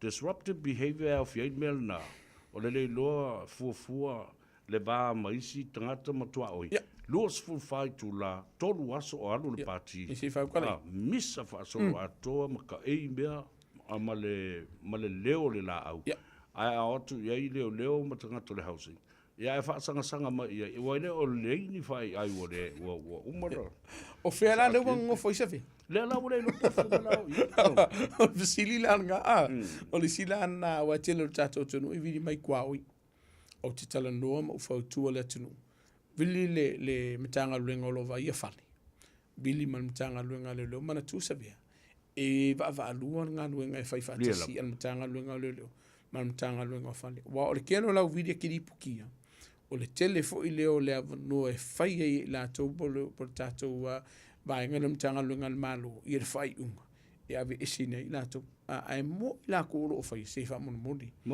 fai ma se fu ia wa le la o umala lo fai paki umalo fa misa i kwa oi a ofera le na ngofo a vela fa mo e saunga le mo e malo ainga ia kausi le va manga i kwa oi o ile time o si vanga lo va ia te mini sa vea a o va ia ni o no fanga fa pe la lo ntanga lo ngale lo marka ngora e kasi la ka paka e ku isi o malo ainga ave umaka paka le hai tau tatou susta ia tu la fono umana fa ta tia o wai te le vaenga e a fi ai oi i le tu la fono pe ali potia ia ngia fiafi fa tai mo le tatou por kala mene fiafi lo fionga se vea fa tai tatou tunu i le talia ina fo i o tatou por kala me i o to la o mamota ia o le manatu au tu lava ia ma le fa mo mo tatou por kala me e le ngata ia mala malama i vaenga o le tu la fono mala malama ia wa ia tau Mava noa e mawhaiona e lipotia e nisi o vaenga o whaaru whesasiro mawhauwhau. Pe lipoki pere ai. Ai mora saunga le mua o tātou tunu o le si vaenga pito o sili len tau. Whamania le atu e lau fionga. Ma le ai ngā li. Mua se weekend fifia ma se weekend manuia le lofo le tua. E whapefo i le lau telo o tātou tunu. Mua se weekend fifia manuia ma le saunga le mua le lofo le tua. Whamangalo fo i le atali. Pe a whai se upu o le tau tamali i lau whaafonga. O se anga fe ole tau tamali i lau sila ia poto ala tau tai e sila nā tia. Whamania le atua ne fiafi, tātou tau pili ola i le lofo le tua le vai asa fau mana tua. Tasi, o le tātou numero le te vile mtanga luenga leo. Whaaralawe whaafose olo tupu le te minini olo a fia e saunga le mu soifua ma le ola, ia whapefo i mea tōtino. Tasi o lima, ia lunga leo penga te whailangi po telefoni e te whaafso ta il mtanga luenga leo. A fai leo ni whaaralawe o lo e fia lipotia a leo se whaaralawe whaafose. O lua tasi vatasi, o valu whaiva, maua ele fsosani mo o i laulawa ngana, ia so staimi whaamamala mai nisi o vaenga rotu la fono. Tali e nisi o sile le tunu, ia ma whaamamala mai laua ia te tau. Ora ne fiafi, tātou tue whiloa i le lofo le tua le vai safo. So i fōmi e manuia. Ia, mahalo, whaaftai sau doa i le fioga i le li satini, le malu o le malo, ai le matanga alwenga o leo i au kilani manukau i New Zealand nei. Le ua whaasoa, wa fo i le whaafongafonga tāpua i le tunu, au te nofo mo o wāwai mo mawhauwhau. O tonu i o tā ainga, o lo tilo mai o tā ainga mai vai lele, ma le tongo, ma le whale vai maunga, ma te tunu whapewa ai. Vai le au vai lele le kalangoa mai. A tu leisi tu o tā ainga mai i le ainga sātu manu wao. Te o matavui. Ia, mau tā ainga, i whale aliri. O la fo i tintilo mai whapea tā lau whae. I kama whale aliri, lele male ngawha o tū manu wao, lele ua whaasoa mai. O se mea le lei, mita ai le loto male anganga. O lo whaiso tā sao. Ia manu wao, ai mai se le whaafonga tā pua i le tunu. Ia, ria tele ia le whai ungo le vai aso. Tuli matai, tā whenua i le vai aso fau. O le Galaxy Childcare, e tele o na la lai au ki lani i saute. E toa tele whaia o ngā ngawaa, o le a o ina le whānau, e iaia inga whapitoa pe a le sitala lo walo. Tolus fulu i tū la, free. A vanoa le vēna le a onga mo whemalanga inga le whānau, free. Maua mea aia le whānau, free. E iaia inga whapitoa, mo nisi whamatalanga, whaafso tai le o lua tasi, o valu tolu, lua fitu, lua iwa fitu.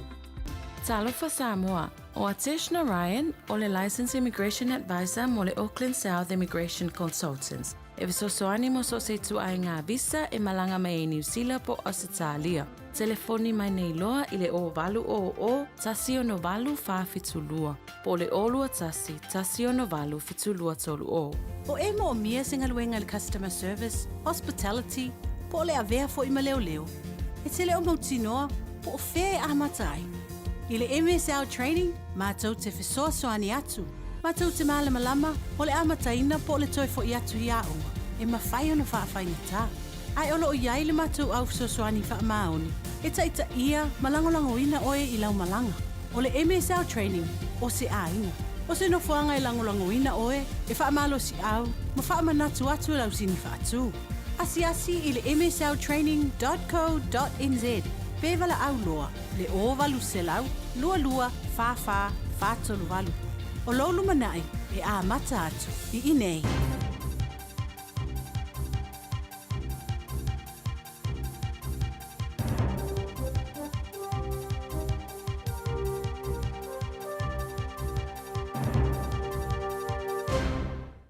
Talo falapa wha malo atu le ngā rurua I le mamalo le atinu umala au whaafonga I au si mai le whaafonga I tala mai atinu e mamao matala le Pasifika. Momu atu mai sa atu te tonu o lo una ia le kapeneta Israelu le vaenga mua le marienga I le vama le Hamas ia whaataunu ina I le aso atai au ai leo le aso sa e peo na whaatulanga atuai ma ua tā ua o le aso o le awhaiai se palota le kapeneta e whaamautuai le awhina ngalo.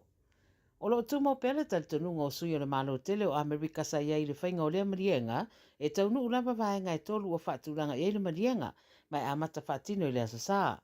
E leo manino umamai ai inga o le marienga le nei mai leo fia whaia fwoi se whaamatalanga le pale meo Israelu se I vanga na ua whaamautuina mea uma. Whai mai le CNN talu na fola le marienga le nei e tau fia I vesinga o valus fuluano tangata ua whaamawina ua maririu I Gaza. Wa mafua le atulanga o na ospa I ngā Israelu, ma wa whaamanu ari ai tangata e lua sarau lima sepuluwalu, o I lato wa maririu e au fia matamaiti e to o lua sepulutolu. Wa sauno ana le taitai o le tuangai a Israelu le ri palemia o Netanyahu, e awa le fefe, a e whaamua le whaatinoina o le marienga, ia whaasa o loto ne ai tangata o lo ave whaapango tā, ma tau fia I mawhitawinga. I Lucia, Toi tolu asa toi fu iana le li o Donald Trump I le wharepae a then presidente o Amerika, a walipatia mai le sauni o Rusia ma Iran, e sainia se marienga whaapaanga, whai mai ualoa maasina o tautu whaatsia. Whai mai le CNN, o se ngai o inga le nei wa toi whaataula I aire wa ai, I se whainga whaapaanga e whaatontonu I le tūlanga o lo tūrai mai, I le tawa Ukraine. Wa tā ua le ripote o Rusia ma Iran ese tūranga na iai o la sotanga mai le tele o tausanga wa tuanai e iai vesinga peitai e fōringa o le taua le I Ukraine wa au mai whaatasiai Moscow ma Tehran. Wa whaelo fo I le ripote nisi whaamatalanga sala tua, wa whaelo aise pinangalo Amerika e whaapea e fōringa o lo kiliwa atu mai Iran nisi o upenga o missiles mo Rusia e uero I eise whaamaoninga o ia whaamatalanga a wata ua le ata lea te tauna sila fia I e Ukraine lono winga o lo iei le fuafuanga Lucia e a tiri whaamarusia o spa inga whaasanga ia I lātou. Ta ua se tasi e te lero na sila fia le so tanga leo Lucia ma Iran ma asanga rue fo I le unanga tau whaasaralau mo Lucia o Nikita Zmagin ua saini e Iran ne manienga lea ma Lucia o na ole fefefe le pule ngā Trump fefefe ia Israelu ma le toe whaatua I laloina o le whainga malo Assad, whapea fwoi ma le Hezbollah, lea la o lo tau sa iri ai ni o na lango. I saina, wa sauni saina e whaalau roa le ripote e whaatatau I le au whai o ana o loa ma au unanga ngā o sia I le atunuu I le tau sanga na tenei rua whelua wha, e ui lo o a nginga pea whaamtalanga e whaatatau le mata upu, whaatatau I whale ma ai tā lafu te tele le malo, whapea le toa tele o talawau e le whainga nuenga. Whai mai le BBC rana ripoti le so na whaatulanga I Beijing, se taula inga o le tūlanga whaatupla ia pea I le tausanga o lona te mau ainga, whaatulanga I le 5% I le masina taruai. Sauno ai le presidente o Xi Jinping e au sia lava le tunu urea taula inga. Whai mai a ia e masani lava saina I le ola I le saviri ma le timu, mai e whaasolo fo I na malosi I te mi whainga tā. E te tau na tumu I lātou I le loto tele o le wha malosi lea le li teitai, ai manatu nisi e te lere sira fia mata upu tau te mau ainga e peo na tala noa ile taitai o saina e moni le rei lava lea whasau noanga ia saina e o fo i le whare tupe le rarangi whamai a lātou o le tau e te tongi moni nai tupe no ma le si tia o loa au inatu I whafo saina e ono au si ai loa le tau la inga e peo na whitau ina. E uiro iei pia popolenga o nisi o investors o le atele se a fianga o la fonga tutongi po tariffs I o loa au inatu I Amerika wa mai a fola mai le presidente o aie nei o Trump ai le tau mate le a whaabo peo na fi nausaina ia au sia na moe mitinga I le whaatupula ia o lona tamau ainga. Mai te Pasifika i New Zealand, o le whanaina o se tangata i se pā i Pakuranga Heights i Aukilani se nofuanga i māsainu na whiwhi le mū, ua whate i ai lea community. Le Ipatere Radio New Zealand se whamtaranga mai leo, na wala wana i lātou le nofuanga le Highland Park, po le lata le se fulu le pōna pō leo wata ua whao o ni maini li i se toa tolu, i se ali e toa tasi au le i whaalongoina le pāne o se whana. Na ave atu le na afia i le wharamai mōtong fitinga, ma lo whaatino le suenga i le atoanga o le mena tupu. A wata ua le Radio New Zealand i le sona nafi lava i le ao, na mawai e leo li poti na whanaina sa ta avale i whafuane o se whare inga i Mount Eden, i le mai au whasanga inga ni kulupu se lua. Whai e loa tūringa ma leo na o Immanuela, ma pu e aitanga tai tolu.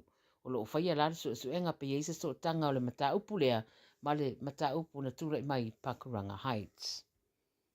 Tala mulimuli mai Fiti, wa wha maoni o le ata alo lava le Flying Fijians, ma le Wallabies, ia wha pe foi Skotilani ni ta alonga se lua o le awhai e le vaitau o iulai ma au kuso o le tausanga nei lua whilua lima.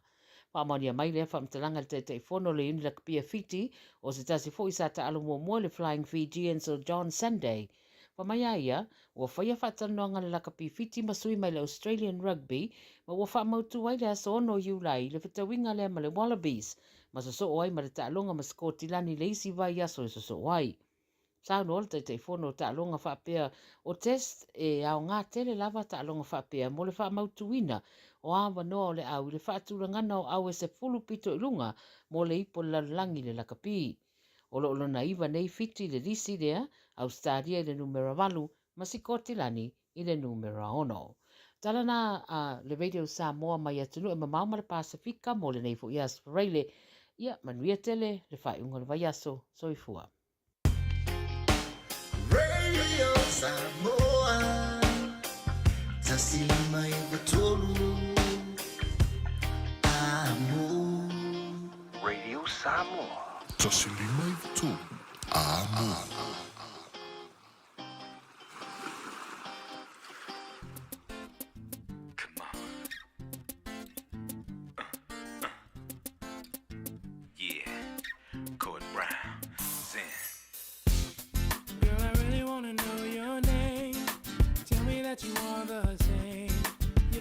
The kind of girl that I want. Can't imagine that a girl so fine would fall for any old guy. I promise you that I'm your type. Ooh, you're so fine, so fine. You're so fine, you really blow my mind, keeping me addicted to your love. Got me addicted. Girl, you're so fine, you really blow my mind.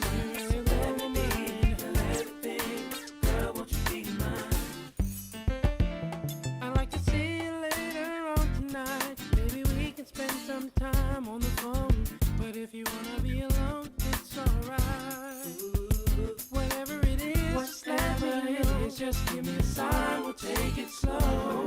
Not can I lie if I lie? Girl, you're so fine.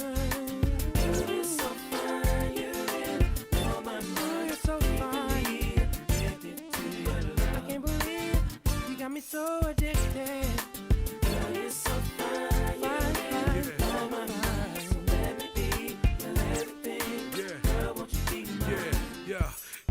Hey yo, what's up, beautiful? What's happening with you? Can I get the 7 digits to smack down with you?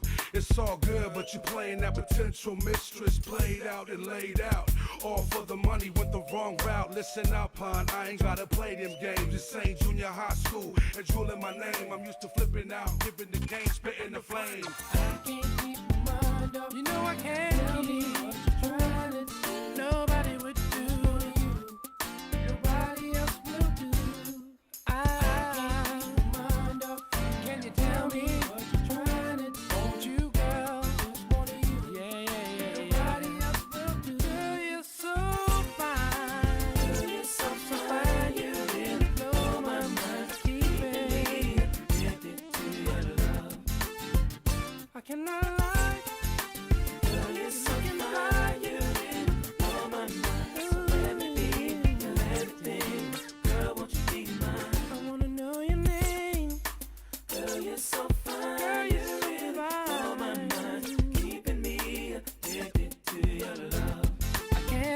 myself. Girl, you're so fine, you're in blow my mind. Really blow my mind. Everything, girl, won't you be mine? You. Girl, now you know I like it.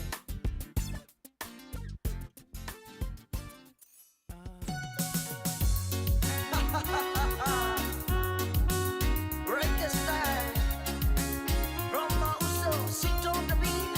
Yes, ma'am. Dr. Rowe Production, Marshall Benton, Mines, Yo Mackie.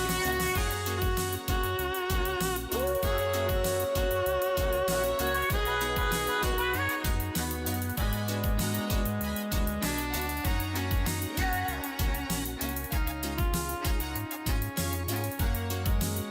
Here we go. Amudian manulilan Polo ufilili matafafau La tutili o ilua mai le whainga taure o langa Se te ngewhea e a sautali Te ole avalia lo mawhauwhau Ia te oe O lau mana mea whaingata o na whangalo oe Ti tutalo o lau whatu malona tae Ai le suia lo anganga uana o Ya ova ai ya tu sungai ya ti oe Baby itia ai mamau o ala Na o taua sa mai lo ufale Ile mamau Fai se tala mali tō ainga Ua whaumata ua tō whasoifua O lau mana mea whaingata o na whangalo oe Ti tutalo o lau whatu malona tae Ai le suia lo anganga uana o Ya ova ai ya tu sungai Ia le na whawhiwhianga sui whiwhiloi o le uli o le manapa o ngā ruenga i na ua ngā ngai fuwhaiva o le atinuu. Sifurma le 5 minute wa te ailei tu la e lima. Le siu whonga o Samoa, le Radio Samoa, lima i watonu a mo i au kilani ma le i atau o Savea. Ia, whapena fo ia le a ngai mai o le sa o le tumaita ia ati, whai fo i mawhonga tau moni o le punenga, ia ma le au whainga ruenga a le tātou whale tā ma le Henderson Cars, whatalo whatu ati, a lo le ngā lue le nei po i aso, ia mese le nei mai aso atoa, o tā wanunga i ai tiute ma whaiva o le aso whareile, tālo whalava. Ia malo se fosa vea langi mafu ia te oe o lo whapeona whaafoina le tāpau kalamele nei a fiafi ia malo la soifua, malo langi mama ia malo whainga le lue. Ia, malo fo le tau ata i le nei aso whamoe ia sa whio lolo ia nai tangata sa saini i le nei aso, ia mese fo le nei mai aso o tuana i atu i le au oranga ma le tautua le tātou whalata vale le Henderson Cars.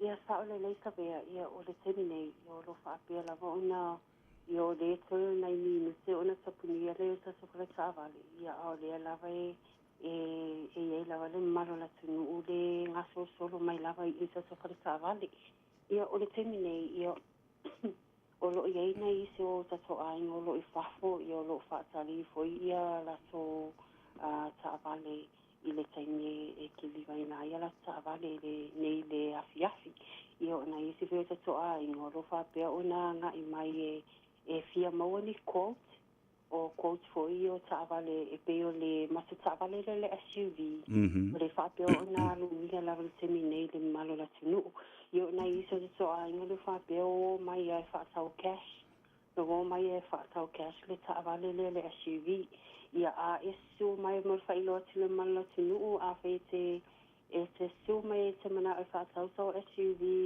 cash e whaatau motu a so le tāwale ia e maulo discount pe maole le pa o lo tāwale pe a whape te mawhawhoi te sau e whaatau a so le tau tāwale ia o le tūlanga na lo whape o na le ina malo la tunu le whape o na i whafo ia o le whaatali foi ia le teme e kiliwa ia la tu tāwale i o leo ni whapea no mai whaatau cash le mato SUV le 700 le fitunu 4 ia o le teminei i o le lagai whaanga solo le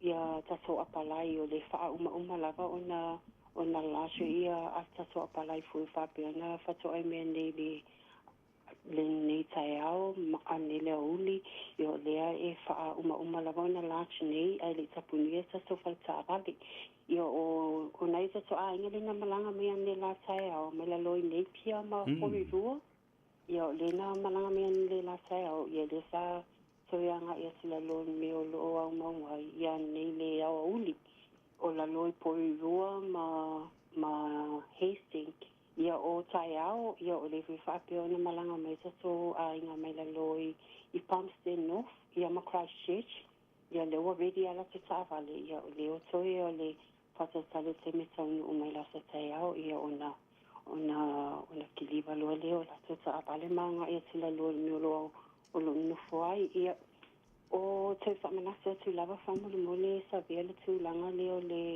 o le penisiona ma le tangata benefiti ia ma le casual ia e tāua lava ia vaenga ia tāua ono le o malamalama tele le malo la tunu ia o na sila fia ia vaenga tāua ia e tele ia ngai mei i le office mo lau apalai ia mana o nia lava tangata full time e join le application pe te lua o whātasi ma le application o le tangata le e support o le tangata le so support o i low application a o le tāwale lava e alu la lo suafa i o vaenga tāua ia lo tāua whamui muli whapea e whamanasa tu le malo la tunu ia whapea ia maso cashback ma mako referral i o lea lava e whaalu lava maso promotion e tolu ia le maua ia mea alo whatupe e lua afe ma le whaafe tāla ia whaatasi e mamato tāwale umale i le ia le teminei ia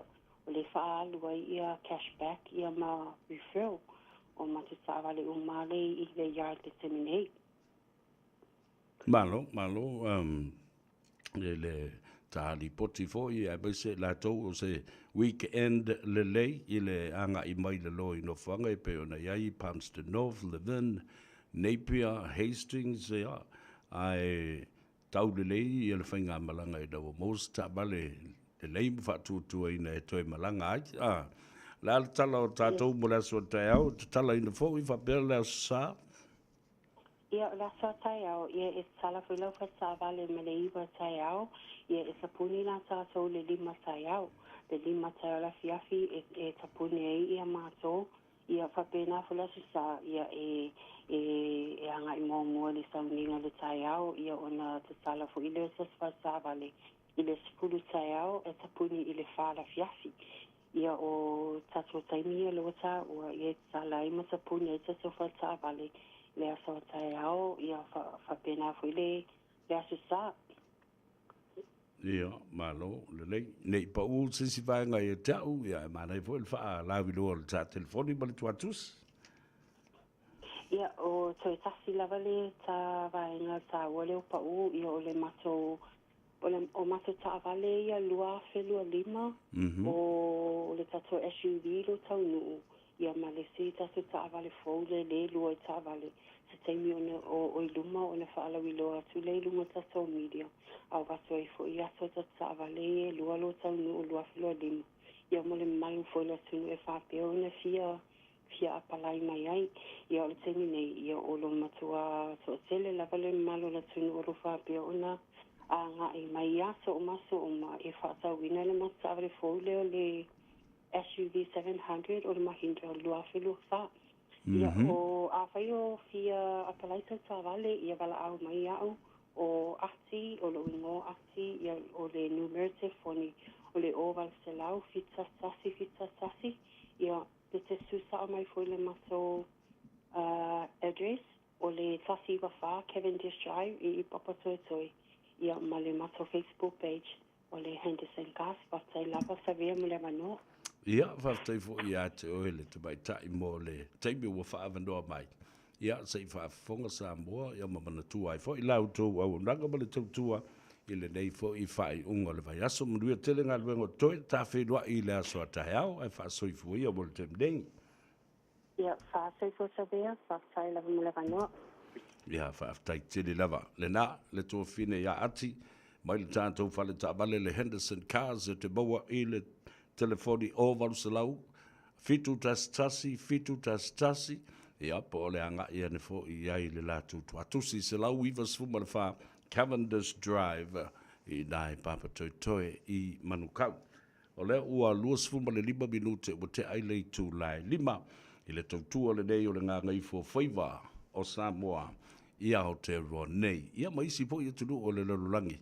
O lo o tala whea ngai ia o tātou teimi baso ia o lo whatino ai ia o tō ngā luenga ma o tō whaiva malu ia a o lo o tāputapua i pēr lea tunu patalofa nai te mamtina mātutua o a mai o tō mo moi o lo o le leime oma e ui lava fo ina whasoa ina o tātou mawhauwhaunga ia ma le mautonu i mea o lo tupu mai Samoa ai o le tala fia i a te ohe sa o tala noa i le fionga le te pono ma o le te tai fo le nā o le whaatuatua i le atua Samoa o tas. Le sunga le lauli le mari tō mana tua o le o se e mai. E le ngatana a vea o ia o se te tai o le vaenga whaupwhai o le pati whaupwhai o le whaatuatua i le atua Samoa o tas. Ia ai wa umawhau na whaatulanga ai mo lo lātou au waa. Awa o lea ua whaatea. Ma whai e sea le pou o le fionga le tamai tai parimia. Nea la ua whaate ai i la tau nei mai le pati o le whaatutua i le atua Samoa o tas e pei o nei ai ia le fionga e fia me Naomi Mataafa whapena foi o na whaate atuai ma le a fionga ia olo fiti ba ai o le fionga ia Famuina so yalo Wayne Fong ia naisi o le a o yeila utalanoa ai ile ma talanoanga ma le fionga ile te fono ia ma le te taifo ile o le vaenga whai o le pati sa ia ta uai ia te au ma toi wha manatu mai ia te au ia le vaenga se lau fast full ma le tasi le vaenga se lau fast full ma le tasi pui lua pui a, pui nu, pui tasi, pui lua. O le ale winga o lea vaenga se lau fast food mo le tasi. A whai, mo whaatea ese oe, ma le pati. O lona winga, wale o to iai, ia se o ngā ele po o se ground e te tūla iai. Aisea, a wā foi, o lea o le aisa o pati e pipi i ai ma e whaalango i ai.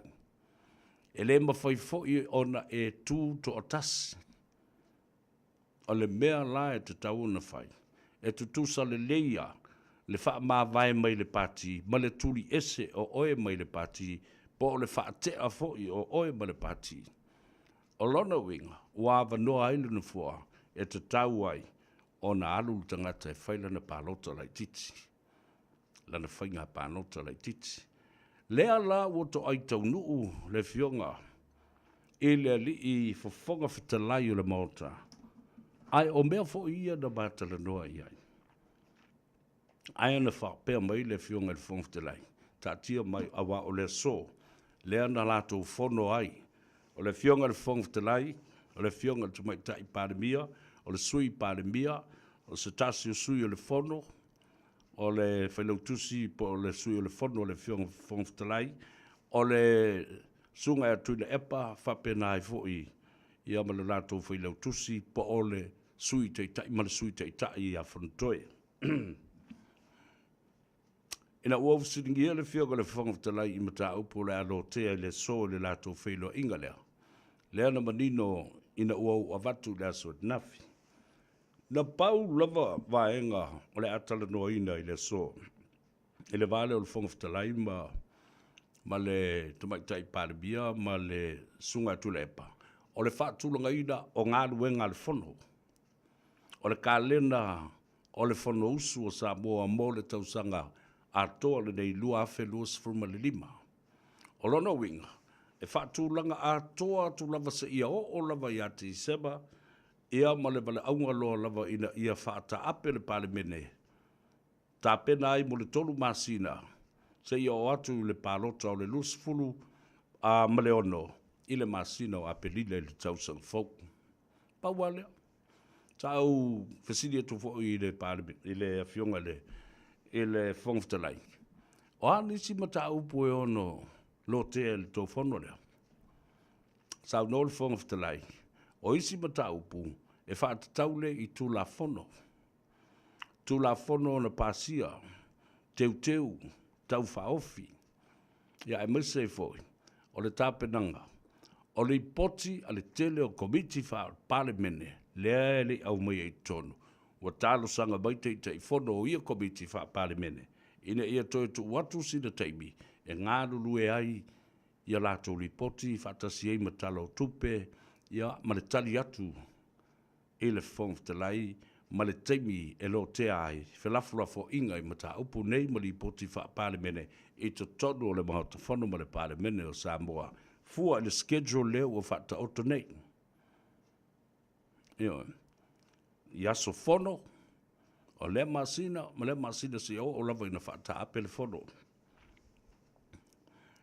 Ai ei lava e ngā tā ua o leo tu la i mai nei. I le vala lea, o lo o mawhai ai, o na tala noa pēa le fionga i le tamaitai pānemia. Ma le sunga i atu le epa le teitai o le itua ngai. Ma tā pena, po ai e whaatu ina le lafo. Ina ia ave ese le tamaitai pānemia, ma le tofi pānemia.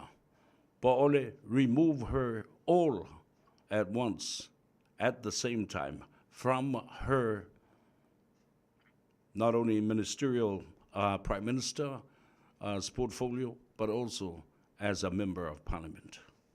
Matutonu ole ve fatu tu ele tu sa mo tas leala wata oto nei I a ao le whongawhtalai. Po le a le whauinga ina o le tūla whono lea, e le fionga le whongawhtalai. O lona winga, tātou te nofo ma whaatalitali, po le a le meo le a tupu mai. I le vai aso lea, tātou fo I e o le whiawhia nānei pe mana wa fo I le tātou ngā ruenga I. Ai, ua maua fo I se isi new development, po se isi story ma se tala fo I ni suinga o I ai. Awa e ala wha I ane lea tunu u le tai au nei. Ai tau nu ulo fo I maleli poti ma tautia. I le awala ua ngā iei ia le tapai tai pāle mia. E wha tea uma sui whaipule po o minsta langolango. Lea na tofia e langolango I lea minsta ma lea minsta o le kapeneta. O whaafonga mai lai. Na uma ona whaatino e lauli, ale maari e toa le ngā yoinga le aso de na whi. Na amatuai ia lana tusi, o lo saidi ai tangata e toa, luas fulu le sunga lauli le mani e toa. Tu inatu ele, a fionga,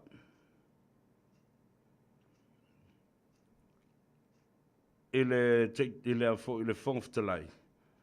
E whaate ai I la tau nei e tō lima. Fia me, ia whapea fo I ia sui te tai. No longer fast past members o sui e pei o sui te tai leo o whaatula i mai i te tonu lava la tau ia o le whaafalitui leo o te tai i elsunga lauli leo o tofia i ai i el sui te tai a leota a laki lamos tele. Apena fo i le sunga ya to lupe o le lato tupe o afso so di el sunga mulipola ana rosa ale ia fa pe fo i le sunga ya leota ana si tu ai a nga i bai lole te pai tai pare bia ia fai fo i si ana amio fa te a u malava i lato e se furu ma le tolu o sui fai pule sa to fia i to finga o min stanango lango. Amata mai i le fionga ia mai ava as fui bono asaf. Le sunga ia tu inga mala. Le sunga ia manu le leua. Le sunga ia ale vena ale. Le sunga ia tu uu leota ansi. Le sui min star Pole bin stanang lango ya fuyono te Nina Crichton. Ole min stanang lango le fionga ya tangaloa tele poloa. Le fionga ya ngasiata. Le fionga ya foisala. Le fionga ya mangele sekati. Le fionga ya solai. Le fionga ya masina lupe. Ma le fionga ya seumuri sfulba tolu le leia. Sawa i tua ma le mea, le aini ofisa, ave tabale, whapena fo i nisi o whamrianga e tusai mani tongi, mani taui, po oni alauni fo i, sa maua i la tau o min stanang o lango, po sui min stan o matanga albenga. A lea la o utoi a watuai, peo na matalendo ma le sunga la uli nei li tai au. Stasil na vaengo le tula fono o tui natu. E sila matanga i ai i le fionga i le fong of talai. A wā le mata upu leo. Tanga wa umana ta otol tu la fono. Ai wha mawai e le mwhauna e kolosi le wholoa ma e alu i sisi pati e te alu e whailau palota, lai titi. A whate a oe lau pati e le mwhaifoiona e alu i sisi pati whaupwhai. Po sisi vaenga whaupwhai. E le mwhaifoi ona e tūtou tasi, o lona wenga, e te tau foi na e toi foi, e whai lau pālota lai titi. Routou sila yenga, e mata utia mea iolo tu rai mai. Aolo sau noanga le sunga lauli, i le mātali noanga i le tai au nei. E ataua, tawea, i a longo atu lo tātu ainga whatuatua i le atua Samoa, o tasi. Ai maise o Samoa, poto i ona tūlanga maupuipu e male whaalupea i tawhai fio le lalulangi. Aua tātou te pole. Ia tātou fia ma oni ma whaaftai le tua ua langa ngā nei mea. A tonu o i o lo ta oto ai i le abi o tonu ma le finingalo le tua ina Yesu e su e ai ma ta upu nei. Ma toe whaasusuru le la i le ala o le wholaunga. Ale whatuatua i le atua Samoa o tas. Talo whai. Ai. Ia na paula na Samoa. A wā waso e ngatā lava ni awa noa e whaatala no i nai le tele o sui whipule e le ngata ia i la tau o le ua whaatau tō ina ia ma ngā ia tu fo i lalo o le whaamalu o le fionga le tamaita i paribia. Ia e whapena fo ia i la tau o loo i ai le i tu vai o le sunga i lauli al mani toa. A tonu o le whetoto ai ia bale le mautonu fo i o minsta wale na tu e whaia na rafi le mātale noanga ma le fionga. Le sunga ia muripola ana rosa. Ia awa le whataunu wina. Le fo i sa tu e whai nei. Ia peitai. Ua le awa noa fo i. Ia ono nisi la bo fono tanga. Wana me la lai whai le temili nei o. Na o le fono la. Fono matala noa po le a. Le schedule ale. Tātou pale mene mana fono usu o le tausanga lua afe. Lua se fulu ma le lima. O le Love Local ua mawhai ona awina atu ai polo kalame mo lau community. Ua langolongo ina losi e le Auckland Council Local Boards. Te pena lau fala, mo ta whaonga i le Music in Parks. E se fulu walu kono seti, e le aisi tutongi. Mai ai Januari e o atu ya Aperila. Mai moa i le Opera, i le Botanic Gardens. Ricky Morris ma le Automatic 80s i Pakuranga. Ma Midge Marsden i Blockhouse Bay. Mo nisi whamtalanga, tanga i ane i le ourauckland.nz ma o omi le things to do. A whai alo sa ili sea o ngā a matsa molo walu. Aua loe te toi popole o le Galaxy Childcare e tele o na la lai au ki lani I saute.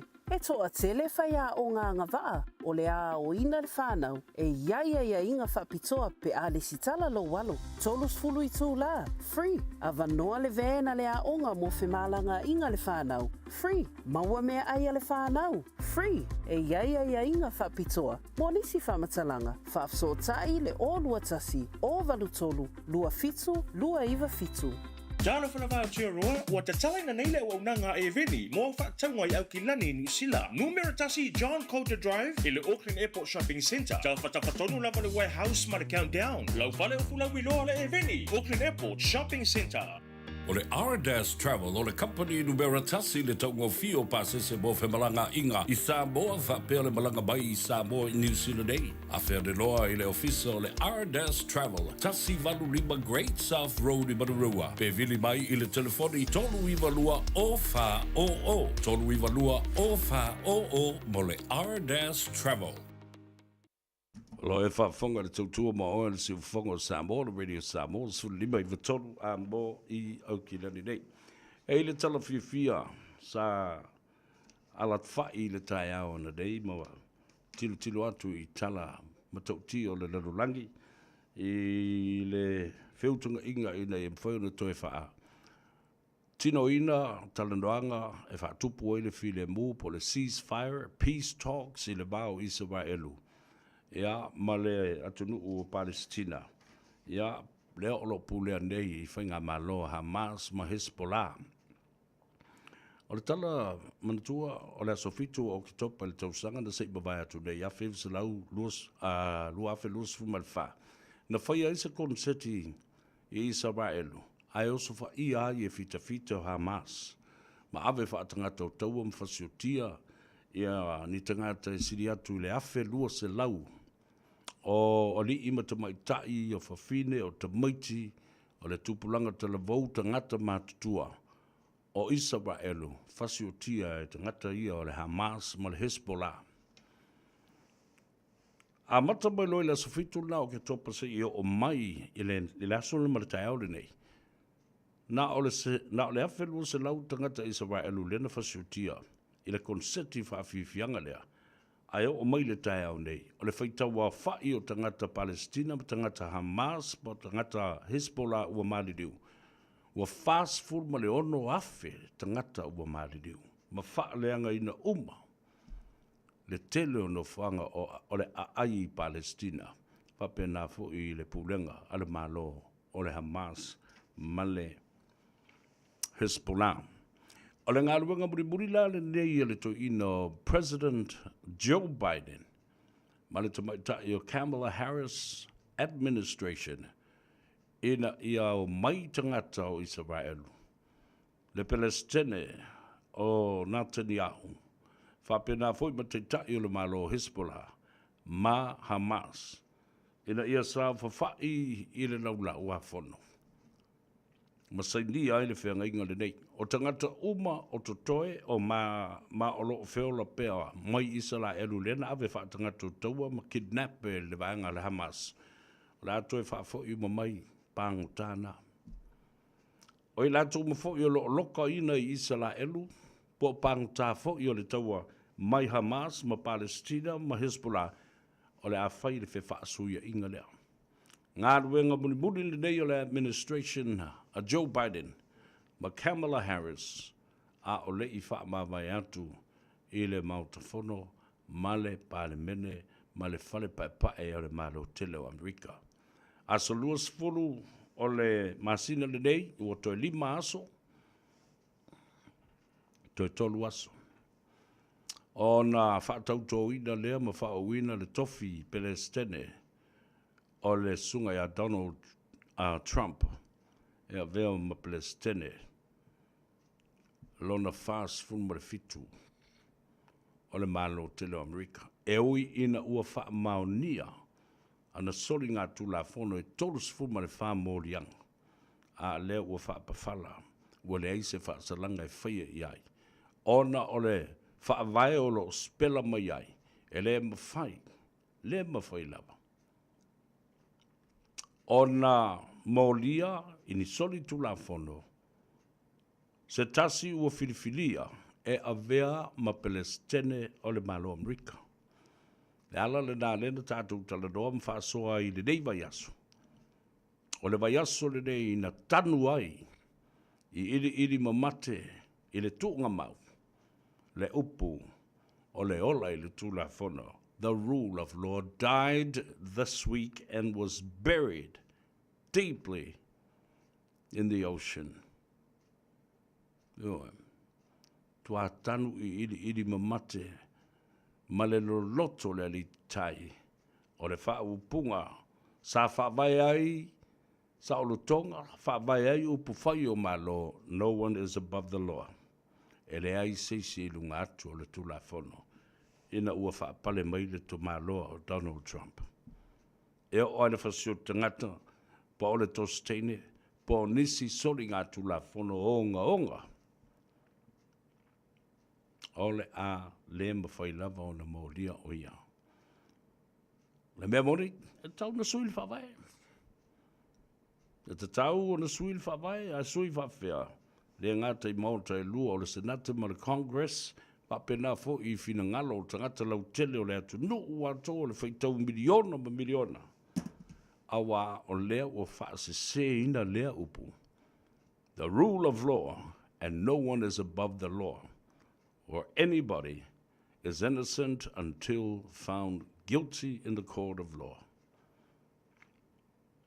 Tato nofo mafofo ye, ile matautia o nei mea.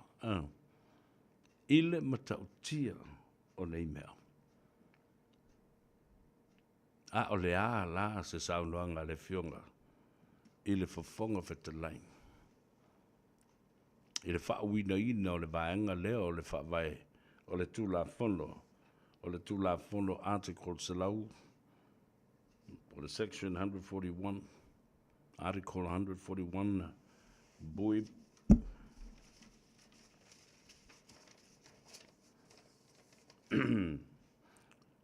salau fasu baltasi pui pui lua, pui pui a, pui pui nu, pui pui tasi, pui pui lua.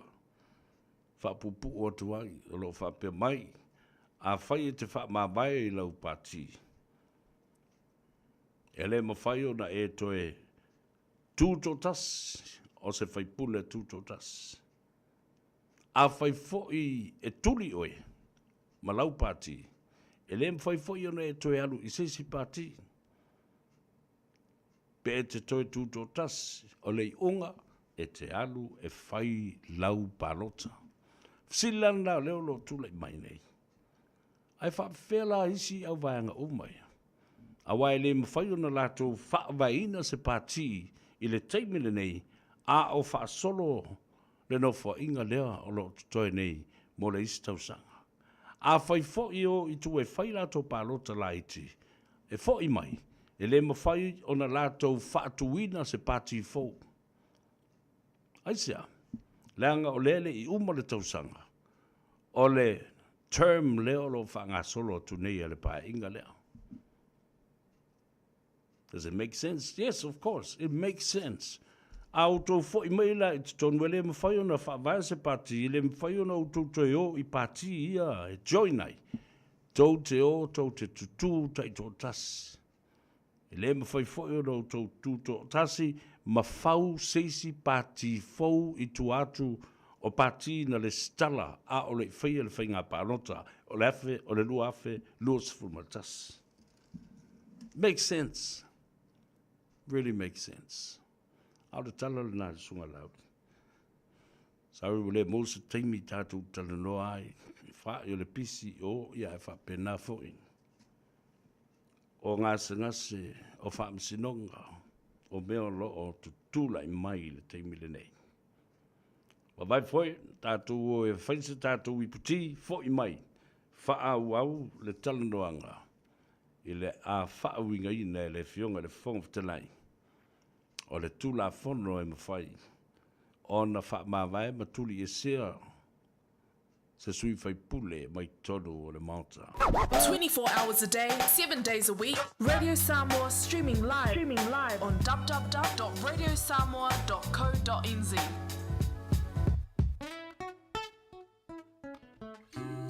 I'm just sitting here playing the guitar. City High. For that Clef. Hey, excuse me if you see me screaming, but deep in my mind, I'm only dreaming. 'Cause if I wake, girl, and you're not by my side, I feel like half of me is no longer alive. So please, shorty, before you walk out that door, booby, would you listen to my song?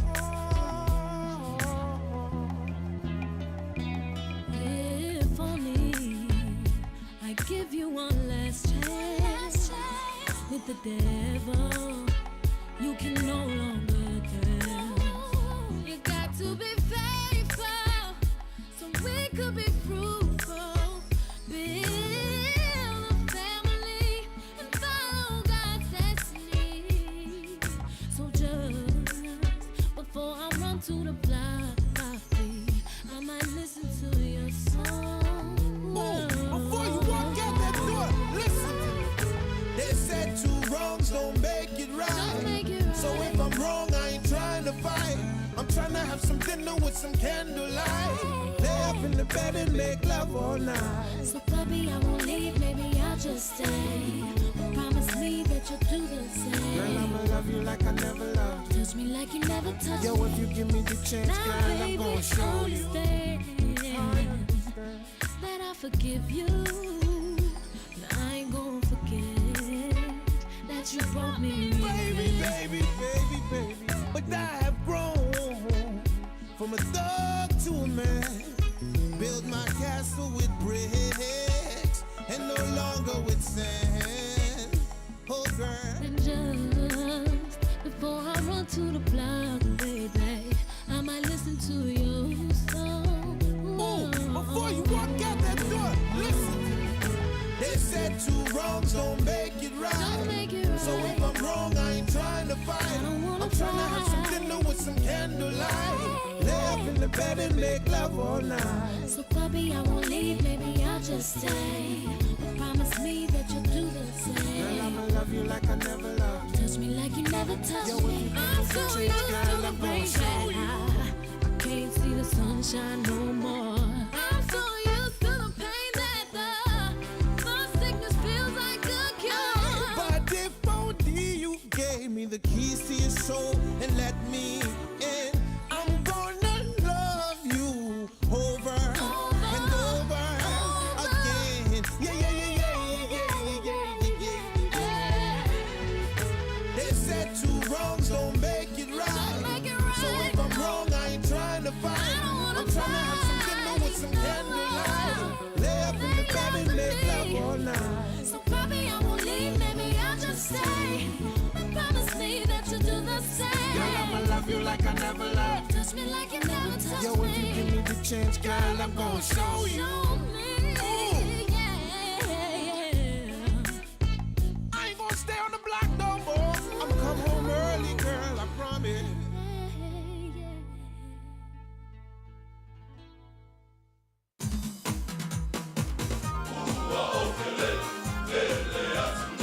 Yes, we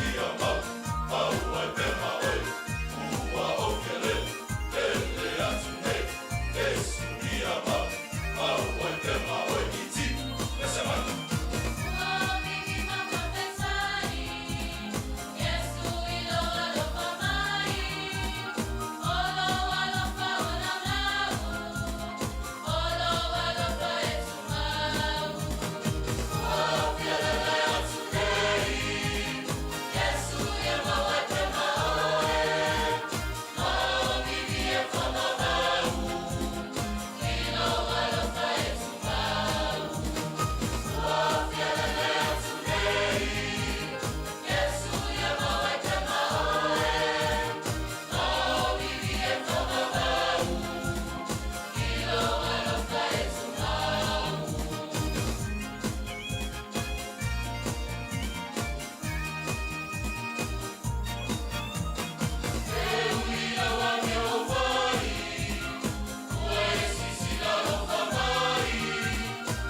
le nā le vi inga le tua mai le Whakasa Junior Youth Group mai I Stamaki le Whakasa.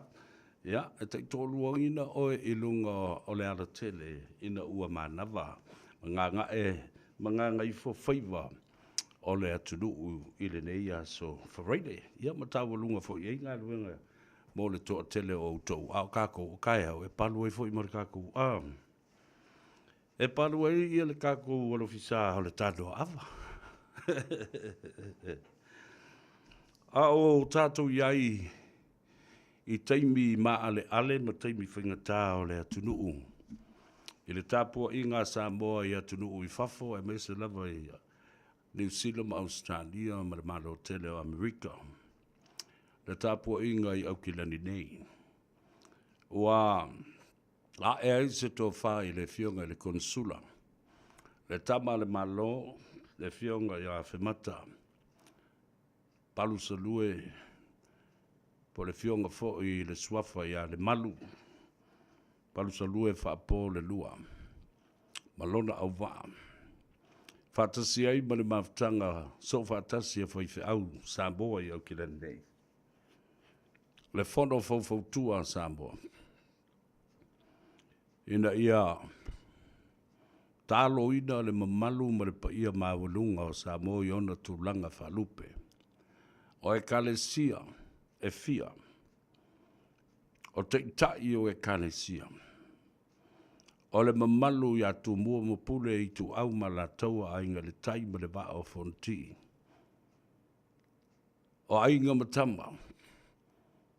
Ainga o nofo, ainga o pampa, ainga o o ainga na ta whai ti, ta whai toa, ta whai wha. Ma le mamalu o Samoa umo I ona tūlanga wha lupe. O le Samoa lava E avandoa. O wala au lia wha lualo. Lo utou wafio mai. Talo mai au. O le tātou whono te talo, ma le aso, le tālo sanga, ma le anapongi, ma le vi inga I lumo le tua, ma tu I nātu o le mana onga, ma le whanonga, o le tō whā Samoa. Ina ia lo whangia ma la vea I lo tātou atunu. I upu whai mga singase o malo. O lo o whea ngai nei ma lo tātou. Pāle mene le kāpeneta ma taitai o le tātou atunu. Ma upu whai o le malo I te whau malona malai. O le asu sā asam nei, ua tālo atuai ma wala ulia le mamalu o le atunu. Ina ia tātou poto moli I futiafu e tasi. I le maota ma le whale o Samoa I mangele. Mo le tātou taulanga si tia I luma o le atua. O le tofa wa e le fionga le konsula fa pe foi o tātou te tai o e kalesia so fatas. Le te fono ma le mamalu o le masenga o whaiwhi au Samoa so fatas. Tasi ei ma le fono fau tua mamalu o Samoa. Ma le office le konsula.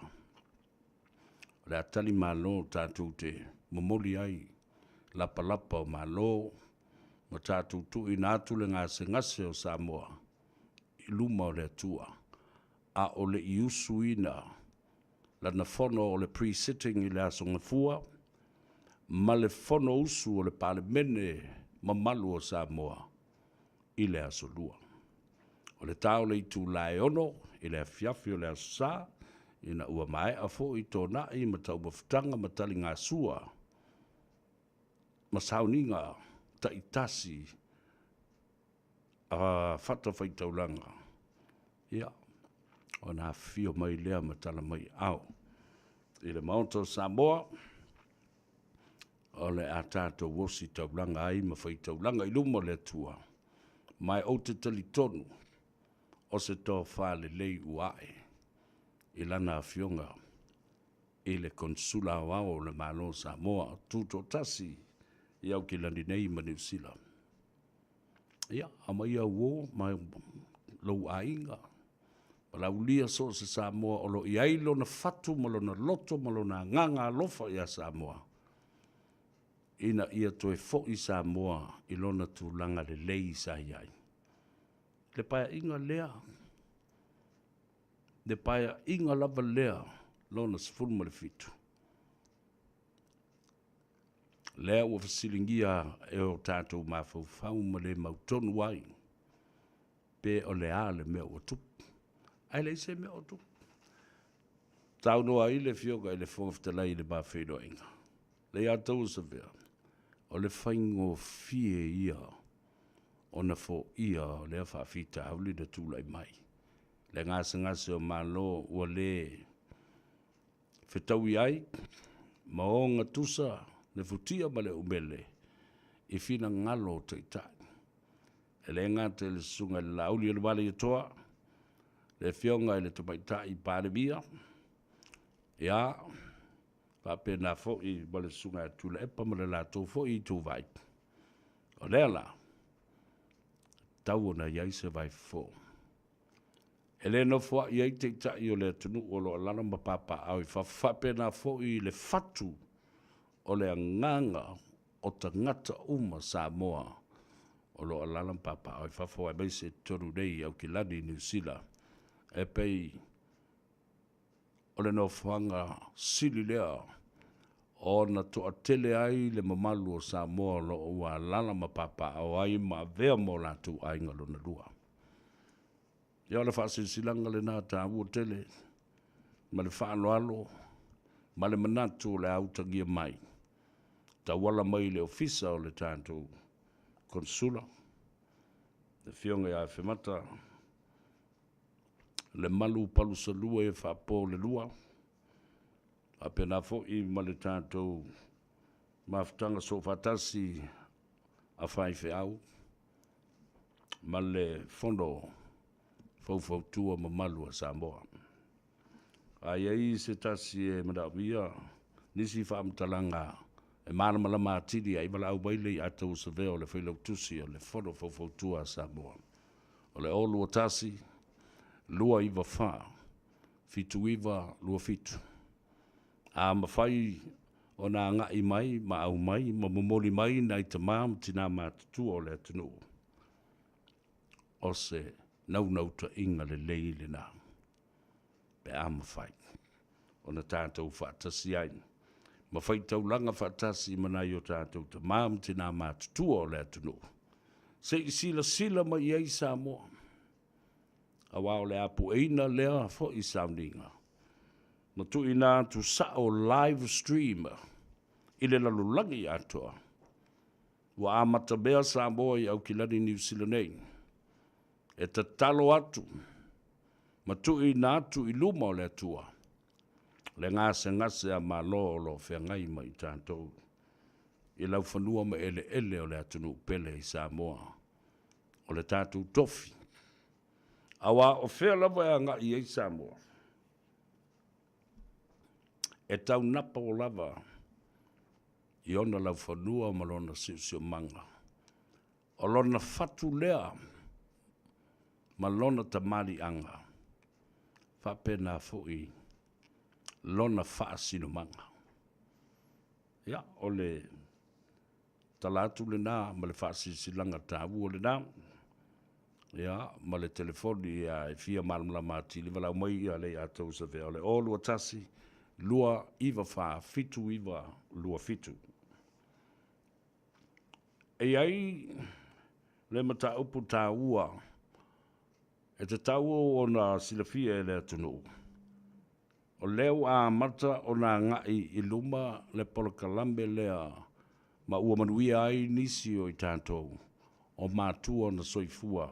I lea whewisa se lau lua sifun ma le whasa i o i lea whewisa se lau whasa sifun ma le malu. Le sit seni New Zealand o tangata Samoa. Peitai. O ana le lasa o fiso tai atua i le ofisa o le awhionga i le whaipule o na ia le pidi lea na pasi nei. Lea na tātou sa ili mālo ai a mai se fo i le tā whatolu. O le sailinga malo e pe ona iai ia le tae o whaiva, Pacific Leaders Forum, le whanau tua Samoa, Whapea fo'i le official consula o le malo Samoa i nei, i au ke lani nei. Ia whaatasi ai, ma le fono, ma le mafutanga so whaatasi e whaiwhi au. Ona o lea na nga i atu nisi o ta mam tina matutu o lea ua mai ona whai o lātou sitiseni. Ile ofisa o le social development ina ia whai a lātou tālusanga mo lātou pensione. Ai sau le whamtalanga. Ele isuia le tū la fono o loo iai nei, e se fulu tausanga, e te nofo i New Zealand mo lou sitiseni. Ona whaato a eanga waa lea i lau pensiona.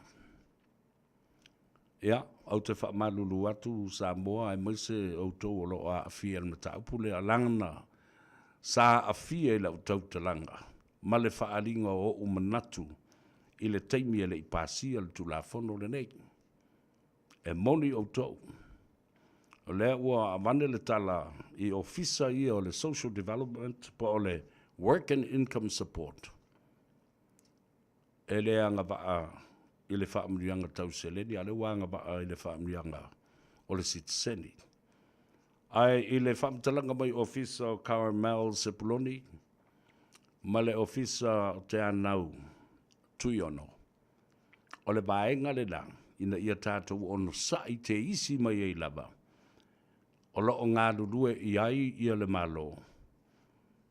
Department of Internal Affairs, Work and Income Support, ia male vaenga lātou te vaia le pensione a tangata mātutua ma o lātou tufutufanga. Maanga vaa. E te tau ona o atu i le whai unga o le masina le nei o Januari, ua au mai ai se tani fia mo i tātou uma. A wā o le whinanga o lo avatu nei, e le te tau. Ona toi umi ni tau sanga e toi no nofo, ma whaasala i fua, tangata sa so i fua, e la whiwsa lau luas fulman whaasa yo, e la whiwsa lau whaasum leiva. I se umi o ni tau sanga whapea, e nofo mwhaatalitali, o la le maa i mau le taimina whai, ele si te seni pe ale mwhai o na tātou wanga waa, i whaamrianga nei. Ia ona sai mai, le mamalu le tātou atunu, alo atu lava ia i whinaunga nei, ina ia mawhai o na ave sea le nā vaenga o le tūlafono. Mai ia i la tau, wa manuia i le sitiseni New Zealand lea, na pasia nei tausanga lua felus fulmad fa.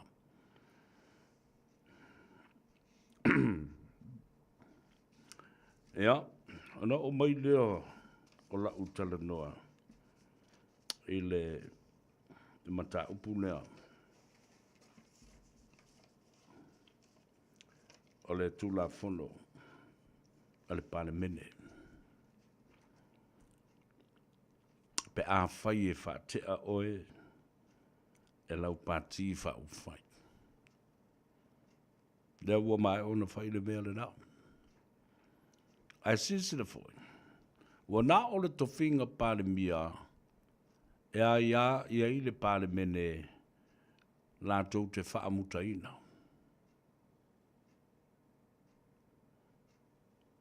O le vasili la. O tū mau pēa le fionga le tamai ta i palemia, manisi e to lima o lea o whaatea ma le pāti o le whaatuatua i le atua Samoa Waters. Ai o le mautonu fo i la o le tulafono o le palemene. O lo mawhai i pēa i le malusi anga wha palemia, ona tutuli tangata, whaatea tangata, e iai minister. Whaatea sui minister. Po minister langolang. Ave ese ofisa. Ave ese tavale. Ave ese telefoni. Ave ese alauni. Ave ese vaenga o totongi sa iai minister. Ma isi faa manuyanga.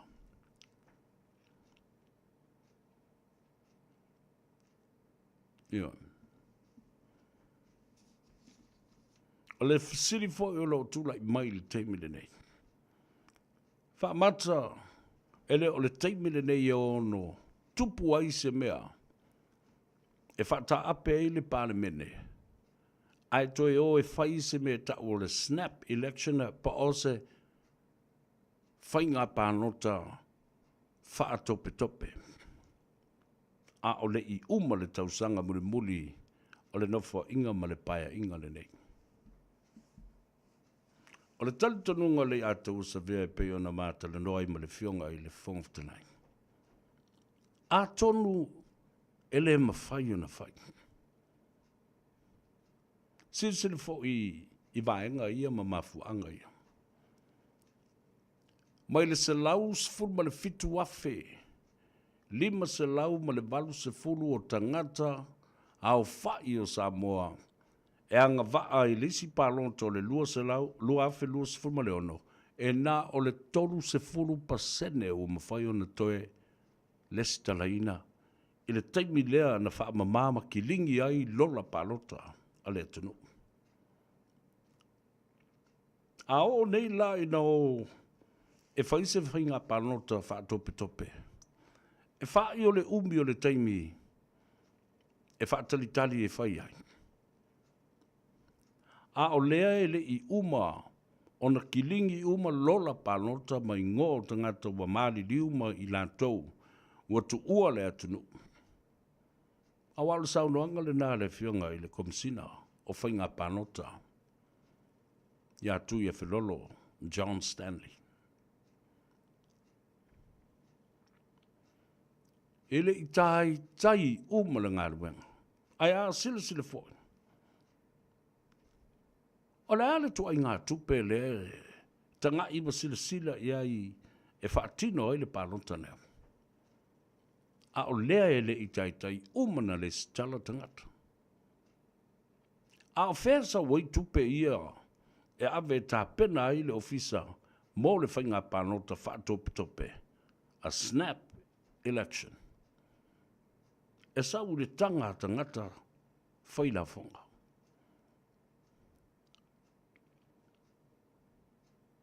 O le alala le nāu te talitonu ai.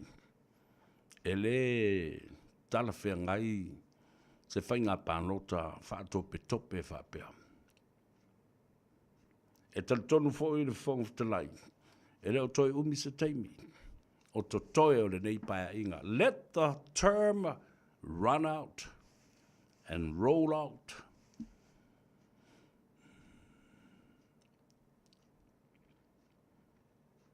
O le ala fo i lea. O lo o ngalua i pēle pāle mia ma ngā ioi. I ona tūlanga o lona malusi anga wha pāle mia. A whai wa wha malolo ma tutuli isi minister. O iai foi malona malusi anga e whaatūlai ma tō ai nisi minister. Ai o mai i lalo le wha malu o le meolo i ai le fionga i le tamai tai pāle mia. Ina ia sila atu le whongwhtalai. Male maota, o lo o iai pēr se whai numera. O lo o lato lango ina le tofi pāle mia o le tamai tai i a fia me Naomi Matafa. Mai ai le whai numera o tangata e lango ina. Lana ta inga. Ma tali tonu ina. Ma whaatua ina. Mai ono whaatu lai e pēr se mano. Leo olo i ei fōi le vae ngā lauli. Ma lana fōi whai numera. O leo fōi o oli mai tui la epa. Ma lana whai numera.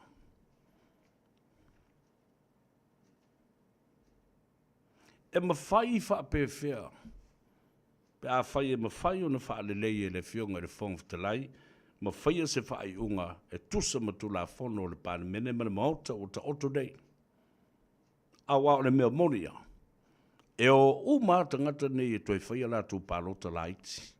E le mawhai o na toi whai mai. Ma toi o i nisi pāti wha au whai o lo i ai tonu o le maota. Aisea le tula whono wa uma na tā mau. A whai o fo I whafo e whai e lātou pālota laiti. E le ma whai o na lātou o mai whatasi, ma to e whau seisi, pāti whau whai. Leanga o le iai le tausanga e tasi o le term, o le paia inga le nei. O maua mai. O tō māramalama mai I le wha māramalama ina, a tō le mele e tau momoli atu. A whai fōi la e umala tō whainga pālota, pe a whai e tō e fōi mai. O le tō whā lea ma le whina ngalo leo I tō malo e tō e wha fōi mai. A mai fōi, e le ma whai, le ma whai. Ona o mai, masuru, pa ngai, I lalo o se pāti whau whai. A whai a lai o mai e tō ono pe tō fitu tangata. Lea nā, no mai tūto tasi. Na toi sao mai lato palota laiti. E o mai foi lava, e tu tūto tai to a tasi lava I to tonu o le maota, e le eise pāti e affiliate ai. Ma fai I aiso lato so tanga. E le tali eina, aise ai, soli eil tu la fono.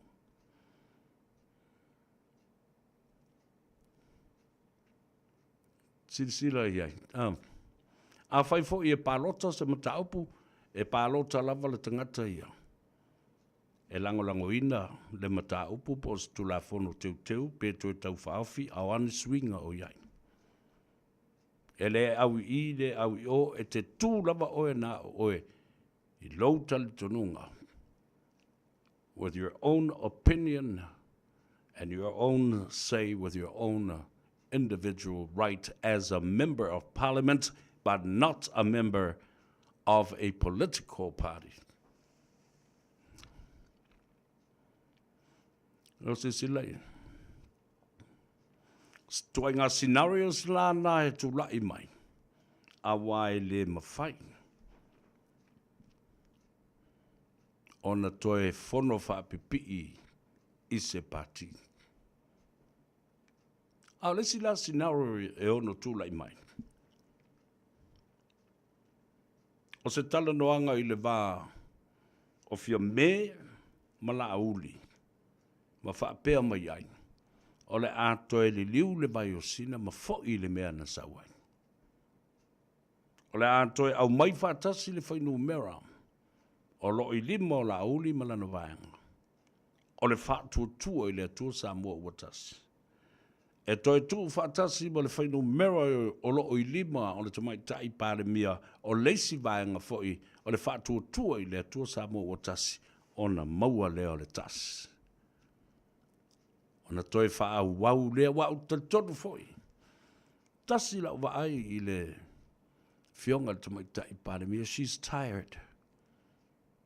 And she's not like that person. Ele si so o mai le manatu tele. E ai se vevesi ma se tulanga fa pena fa olo ataua. E sau no lava le fionga le tamai tai pāre mia ele mea o laena te si le fia. Ma le lifa I ailo na loto o se mea tatala whiangai ma se mea tatau ma se mea mi o tonu lea. O taltonu ele o se tamai tai. E si so o mamanatu ina ia talepe se mea. O le ala le nae la iona te lele o whaatuatua. Wa lava vaenga o whetu ia I whai o po I mafo whaunga o manatu mga o inga matanga o whai le teimile nei. It is possible to bring Fiame and Lauli again for the last time. Wa utel tonu foi.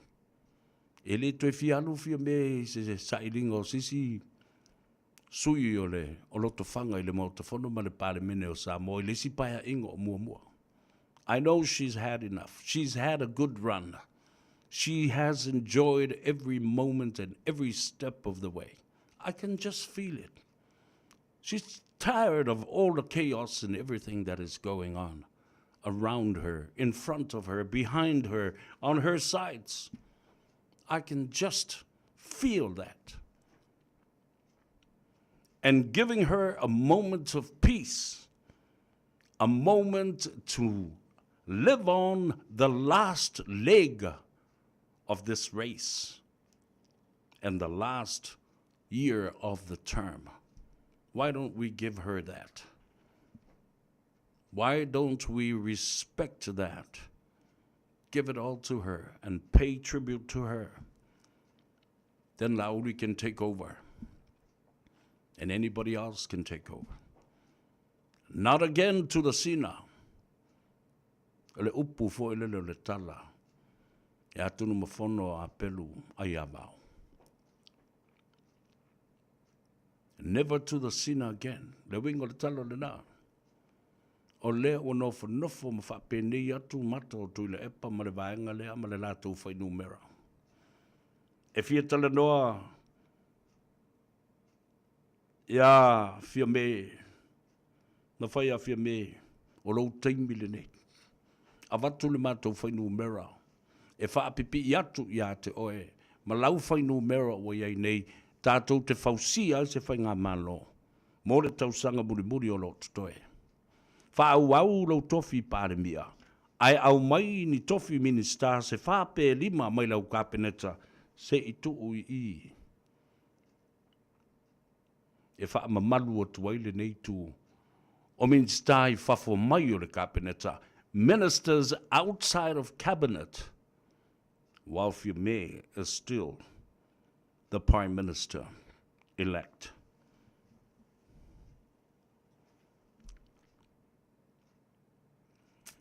Le tala le na fia i le ma talanoanga mo le whionga i le whongwhtalai. Le whetu na inga o la ngona ma manatu. Ai lo talitanunga ia te au lava ia. Au te ofa ia fia mea pe a whaina te talia ina.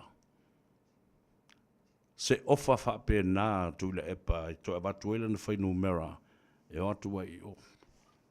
E whape whera no tautoia au mai a watu tu le epa e tu i tonu i o sa tātou sāwa vali le būtintingi o le lai longo le atunu atoa e le tau i se tau ina mas ta malo whapea. Tu lau ona tau langi, ona toi fo i mai e te tai le malo Samoa. How could it be that you will accept such a deal like that to bring the man in that we all know leva. Na toi fia tofu mai tu le epa i se i lote tupe. Se i whai tonu o le malo. Awa a whai e au mai. Ni minister, ma ni tofu minister se te pole toa lua fo i pelo toa tonu o le malo si anga ane na o leo le a toi wha fo i atu i le HRPP. Scenarios ta ua le nā ma tu ainga whetu na inga nā, ma malili yenga nā, e whaia i le taalonga whaporokiki. Because it's about the numbers. It's about the support. It's about the stability to carry on with your legacy and the position that you hold. Le tofiolo e uulima i le teimi le nei. E tā ua tele. Le toi sa saa o le whao i lau whionga te mai tai pārmia. O lo o tuu awa noa pēr le tua. Le whongwhtalai, ma lea fo i tū o le vai. E lei se mea o malepe. Na le white na inga i mawhau whaunga. A o lo o uu pēr i o tū a ao le whātua tua i le tua sa mua o tasi. Le malo si anga atoa. Tau te toe mi milo atuai, ma te te atu le fou, ma le fili, ma le au tutuafi, ma le au gaslighters.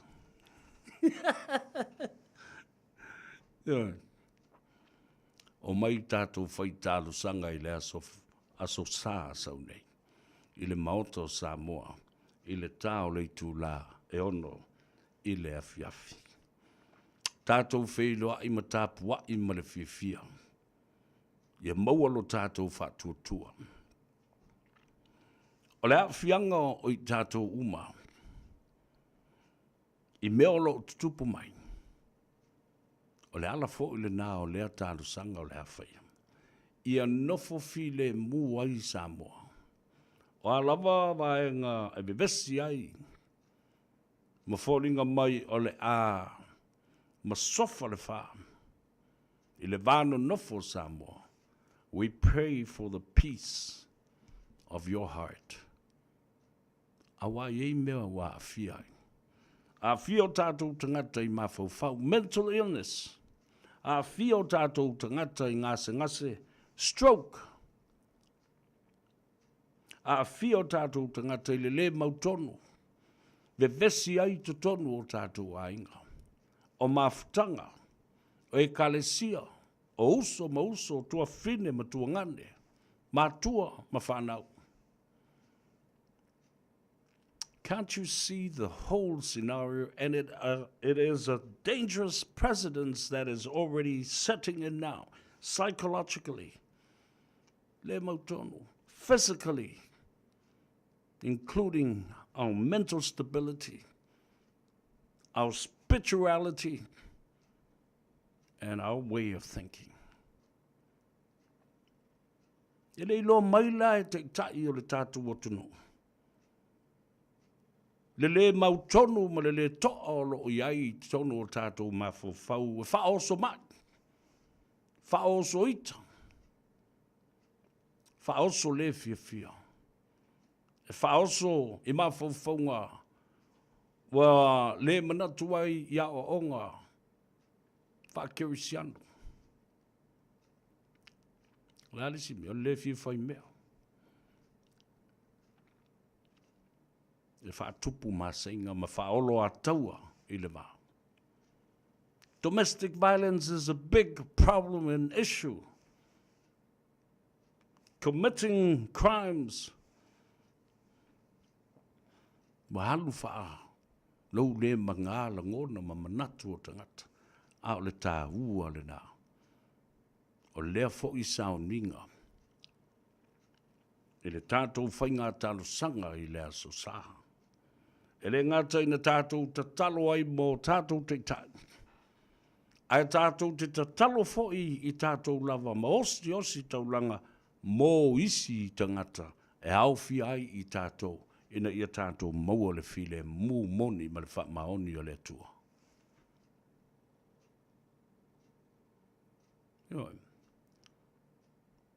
Le nei mea ua pā tulou whaafonga le tunu. Ai whape nei le mea na mafua mai ai. Mafua mai lea I le vātangata. So o tanga wha le tangata. Ua whaataua ina so o tanga wha le tangata. Nai lo lo tātou whaataua ina lo tātou vala ina. Mai le tua ma o tātou tangata, ma le tau tonga wha maoni na whaia I luma o le tua. I to whinga ma le wala aunga. Our connections and relationships to each others as relatives and family members is now overwhelmingly taken over the importance of the oath of allegiance to God and to people. O sili atu. Le so tanga whale tangata, nai lo o lau tau tonga, ma lo wala aunga. I to whinga whale malo, e pui ai, ma whaia le mi o tonu o le tua ma tangata. Nau tau te loa. I don't have to tell you anymore, or whatever. Woutou I loa le lei le wingo le tala lea watu le sa bea. Aisea. Lea lata wa tātou te whatangi si atu I le whawhita uli le nā. Lea na amata mea mai ai.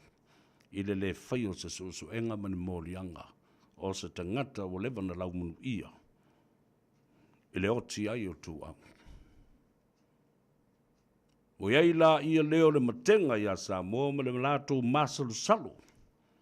I le mafu anga o le soo tangata Mafutanga faa le ainga. Wa tau fia ai matapu le faa wa wina o le susuaina. O le mata upu ya tu au. Ma le au mai o ni leo mai fafo faa pitoa lo lato to mai. Su ele melea. Because you know, and those who are involved in this, and the investigation of this, you knew very well wa maua le tangata. Ia toa batu lau challenge lena, le lui tau lena. I le tangi atu, a whai o la whatu se malo fau. Mai la le malo fau lena. O lai au mai. A mana ia le tangi atu o tangata. Whai se tani o le mea lea. Au mai leo fau e ata ma mai la tu te whai le suasuenga. Au mai luma leo lua i suasuenga o le mata upu le taimi. Na whaatala noa i nai ma sa idi leo ni mōli mau. I le mata upu i atu au. Au mai loa le i luma. Ma le suasuenga whaapitoa na whaia e le fionga i a li o. Whaatau malama. Whaatusa la ia lea. O ai tangata. O loo involve li poti umane i lua. O ani similarities, comparison of the differences between these two reports. Ele mawhaina whai. Au mai leo I whafoe o mai lātou te whaia le ngā ruenga. The extraction of the phone data records from Vodafone Tower and also Digicel Tower. I'm saying this over and over and over again. Nai lore lei motua pupuni talinga o tangata. Tangata o lea a fia le mea lea. Mai o te tua lalo atu I lau fionga o pau. Lei a tau o le talano atu. Lau fionga. I le minsta. O leo. Fawalo. Lau fionga o le fao le sao lo tātu wai. I tia ma tia I tu au vai atu ma soe, ma tufunga, ma le paia I ainga, ma le whaalwhao leo soali. To o tia ma tia I tu au. Le whale vai singano. Oi le tala noat. O le ma soe ma le tufunga. O oi o le whao. O oi o le uso moni a te. Lau fionga le minsta. Ai lau fionga te mai tai paramia. Lau fionga le sa whapito. Te awa ma whaalualo I lau fionga. Tino ma le ngafo si tangata. Stama ma steine le tala no atu. I le tātou a inga I lau te whanga. Tangi le pumate. Ai whai au. Ono so tanga I lo tātou vānu nofo lea.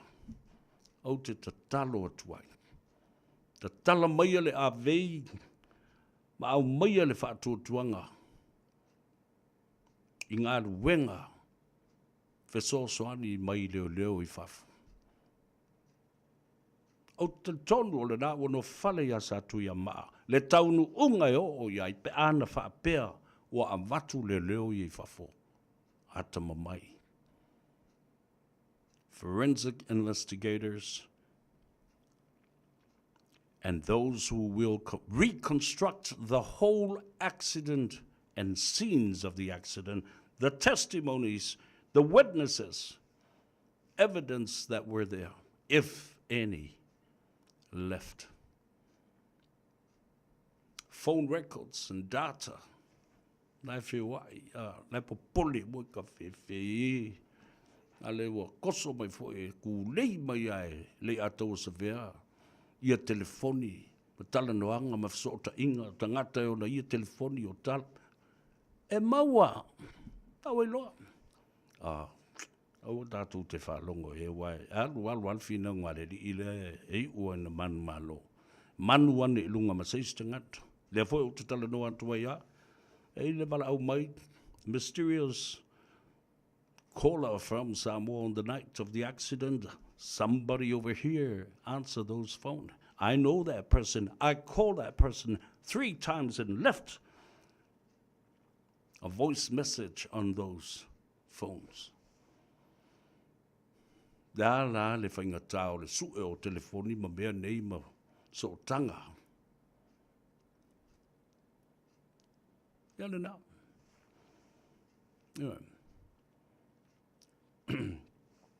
I'm even open and offered. Au mai sa pina ma mau mai e whapea mai. O wale leisa vea. La tātou o sue le mea le nā. And then I will bring the evidences and the witnesses to this case.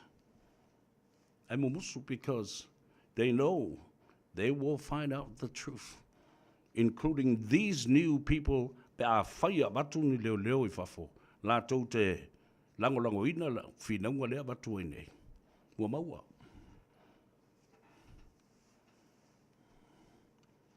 Ioe. Pio le ala le nā.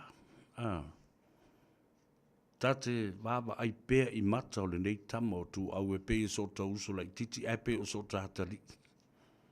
E pula mai. Ma ata mai. That smile, you know, gives you hope. It's like he's telling you all the time, man, you know something. You haven't. Please stay on this case. I will rest in peace when this is finally over. Le mena la tupu nei atua. La le fel wa I solo. Fel wa I solo I a inga o tangata ia na tupu el whaulawe ia te ia. Ti e ai ta vale tangata nei moe le moenga ma alunga le alunga. Tangata ia.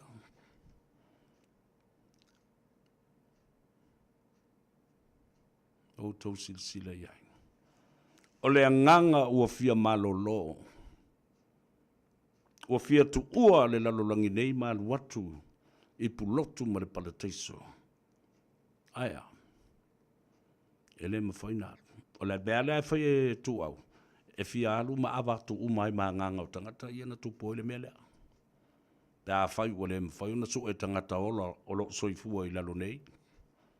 Tanga whai o leo langa le tātou te o leo lalolangi nei. O mea umai whai lalolangi nei. Io.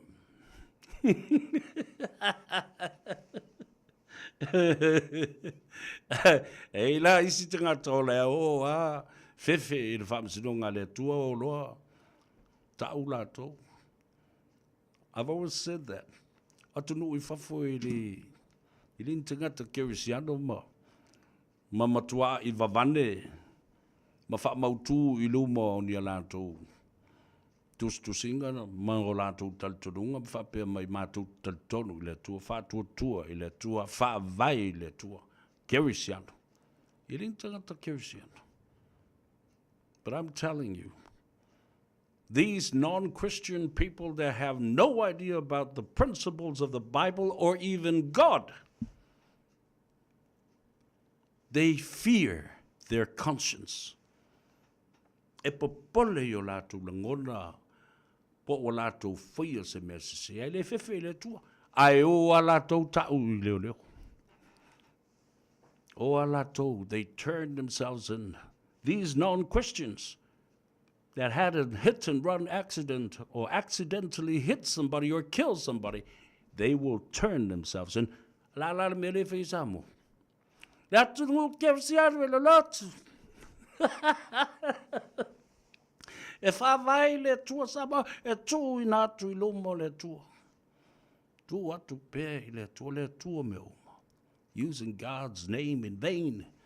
And you Christians people, you will never turn yourself in. Why?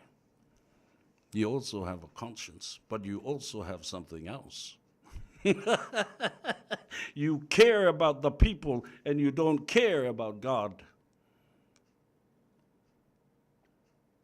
O tō waele.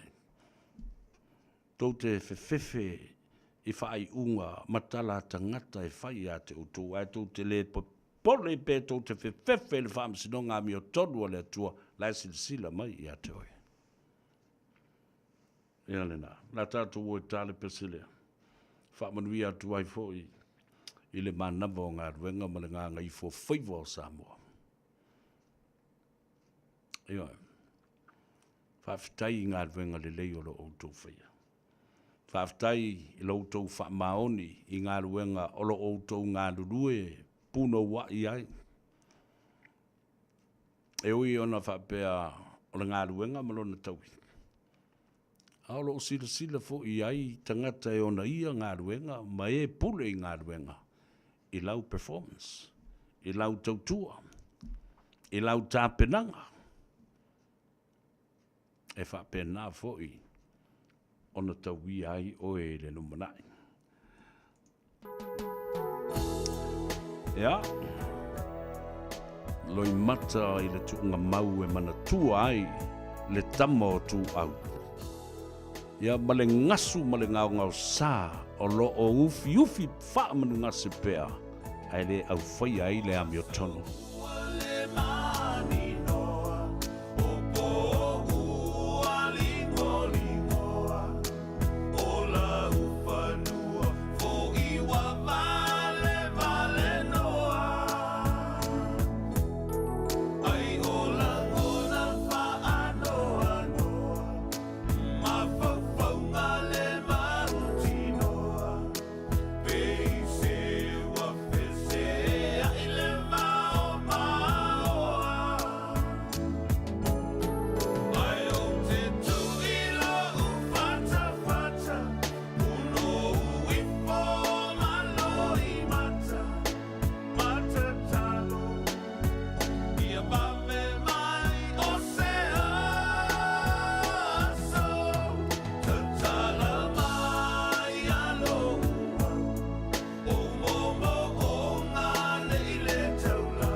fia whaalongo i ai.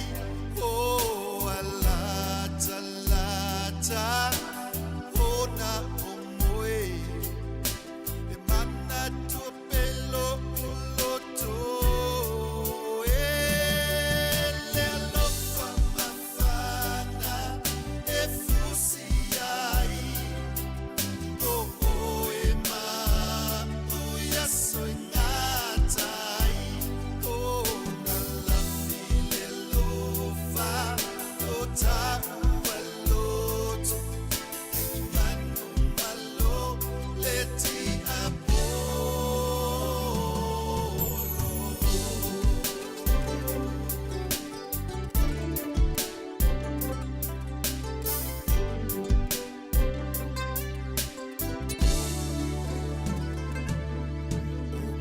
O mo onga, ua sau tua las. Ua tasi ai afe, oi fetu o le la. Angona o le lofa, e mawhana whana. E wha mahoni, e le wha longo longo tala. E le mawhai lava, ona wha ngalo oe. Se ilonga ua mate, nung wha moe moe. O te wha talipea, e sao se aso. E tali mai ai le atua iota ua mana. O le alofa mawhana, e fusi ai. O e ma, uia soi ngatai. O na lafi le lofa, iota ua loto. E manu malo, le ti apo.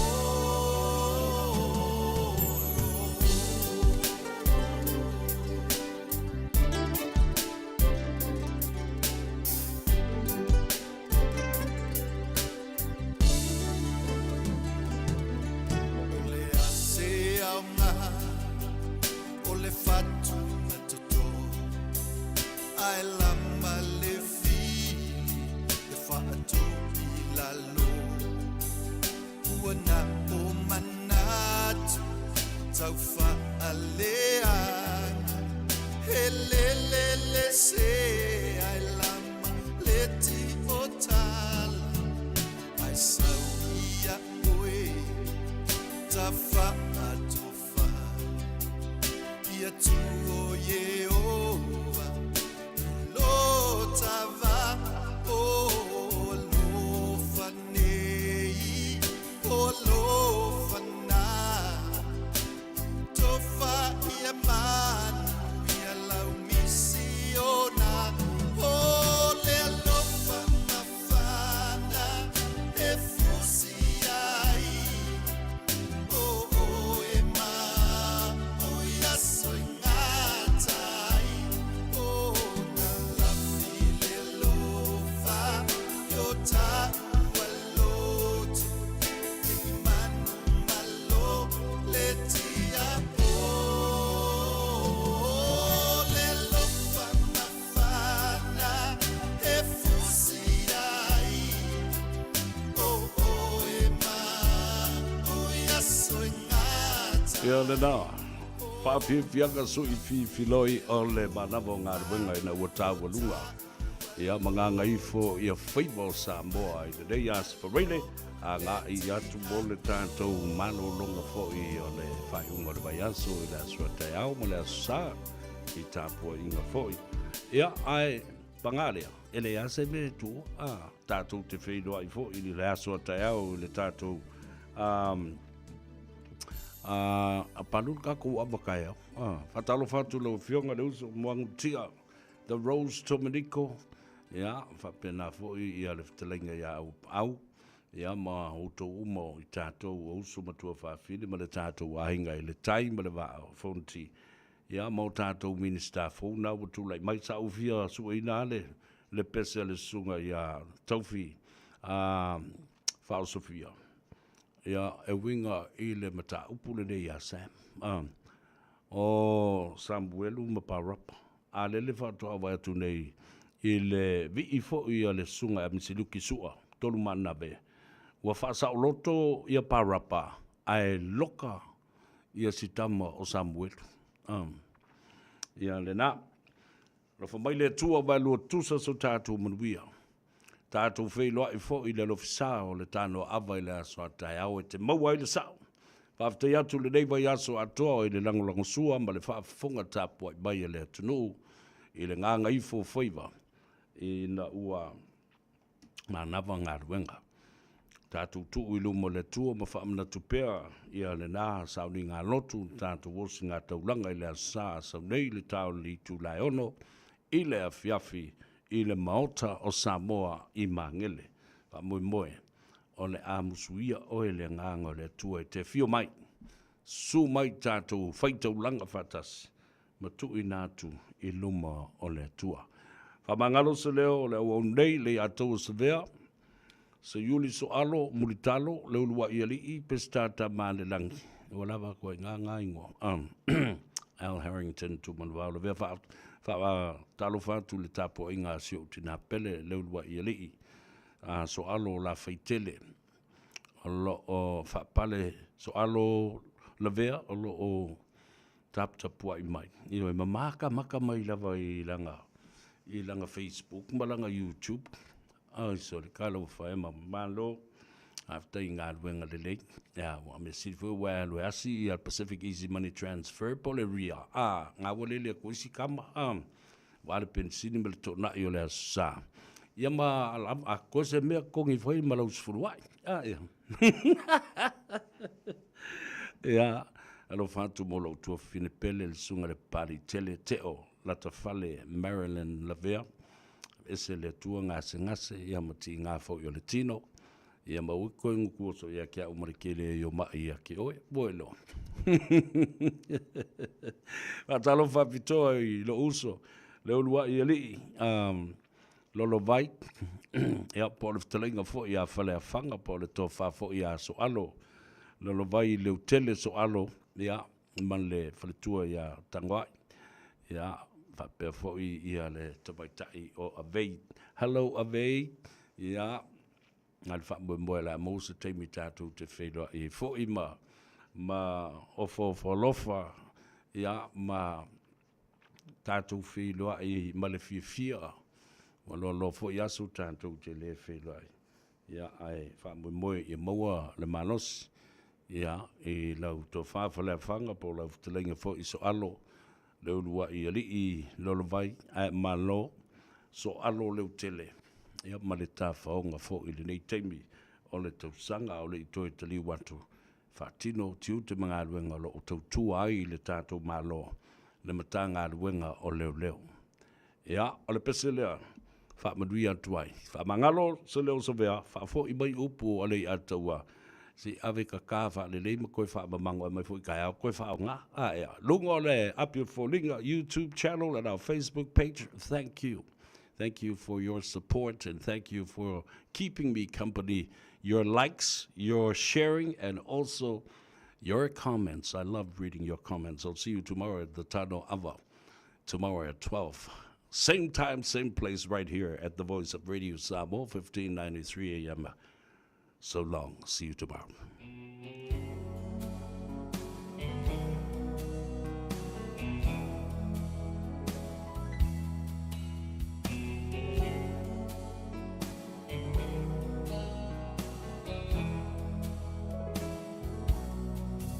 O uno foto atasi. Ma fau ngai wa sau tua lasi le alo fahi mo oe wa pei o se mai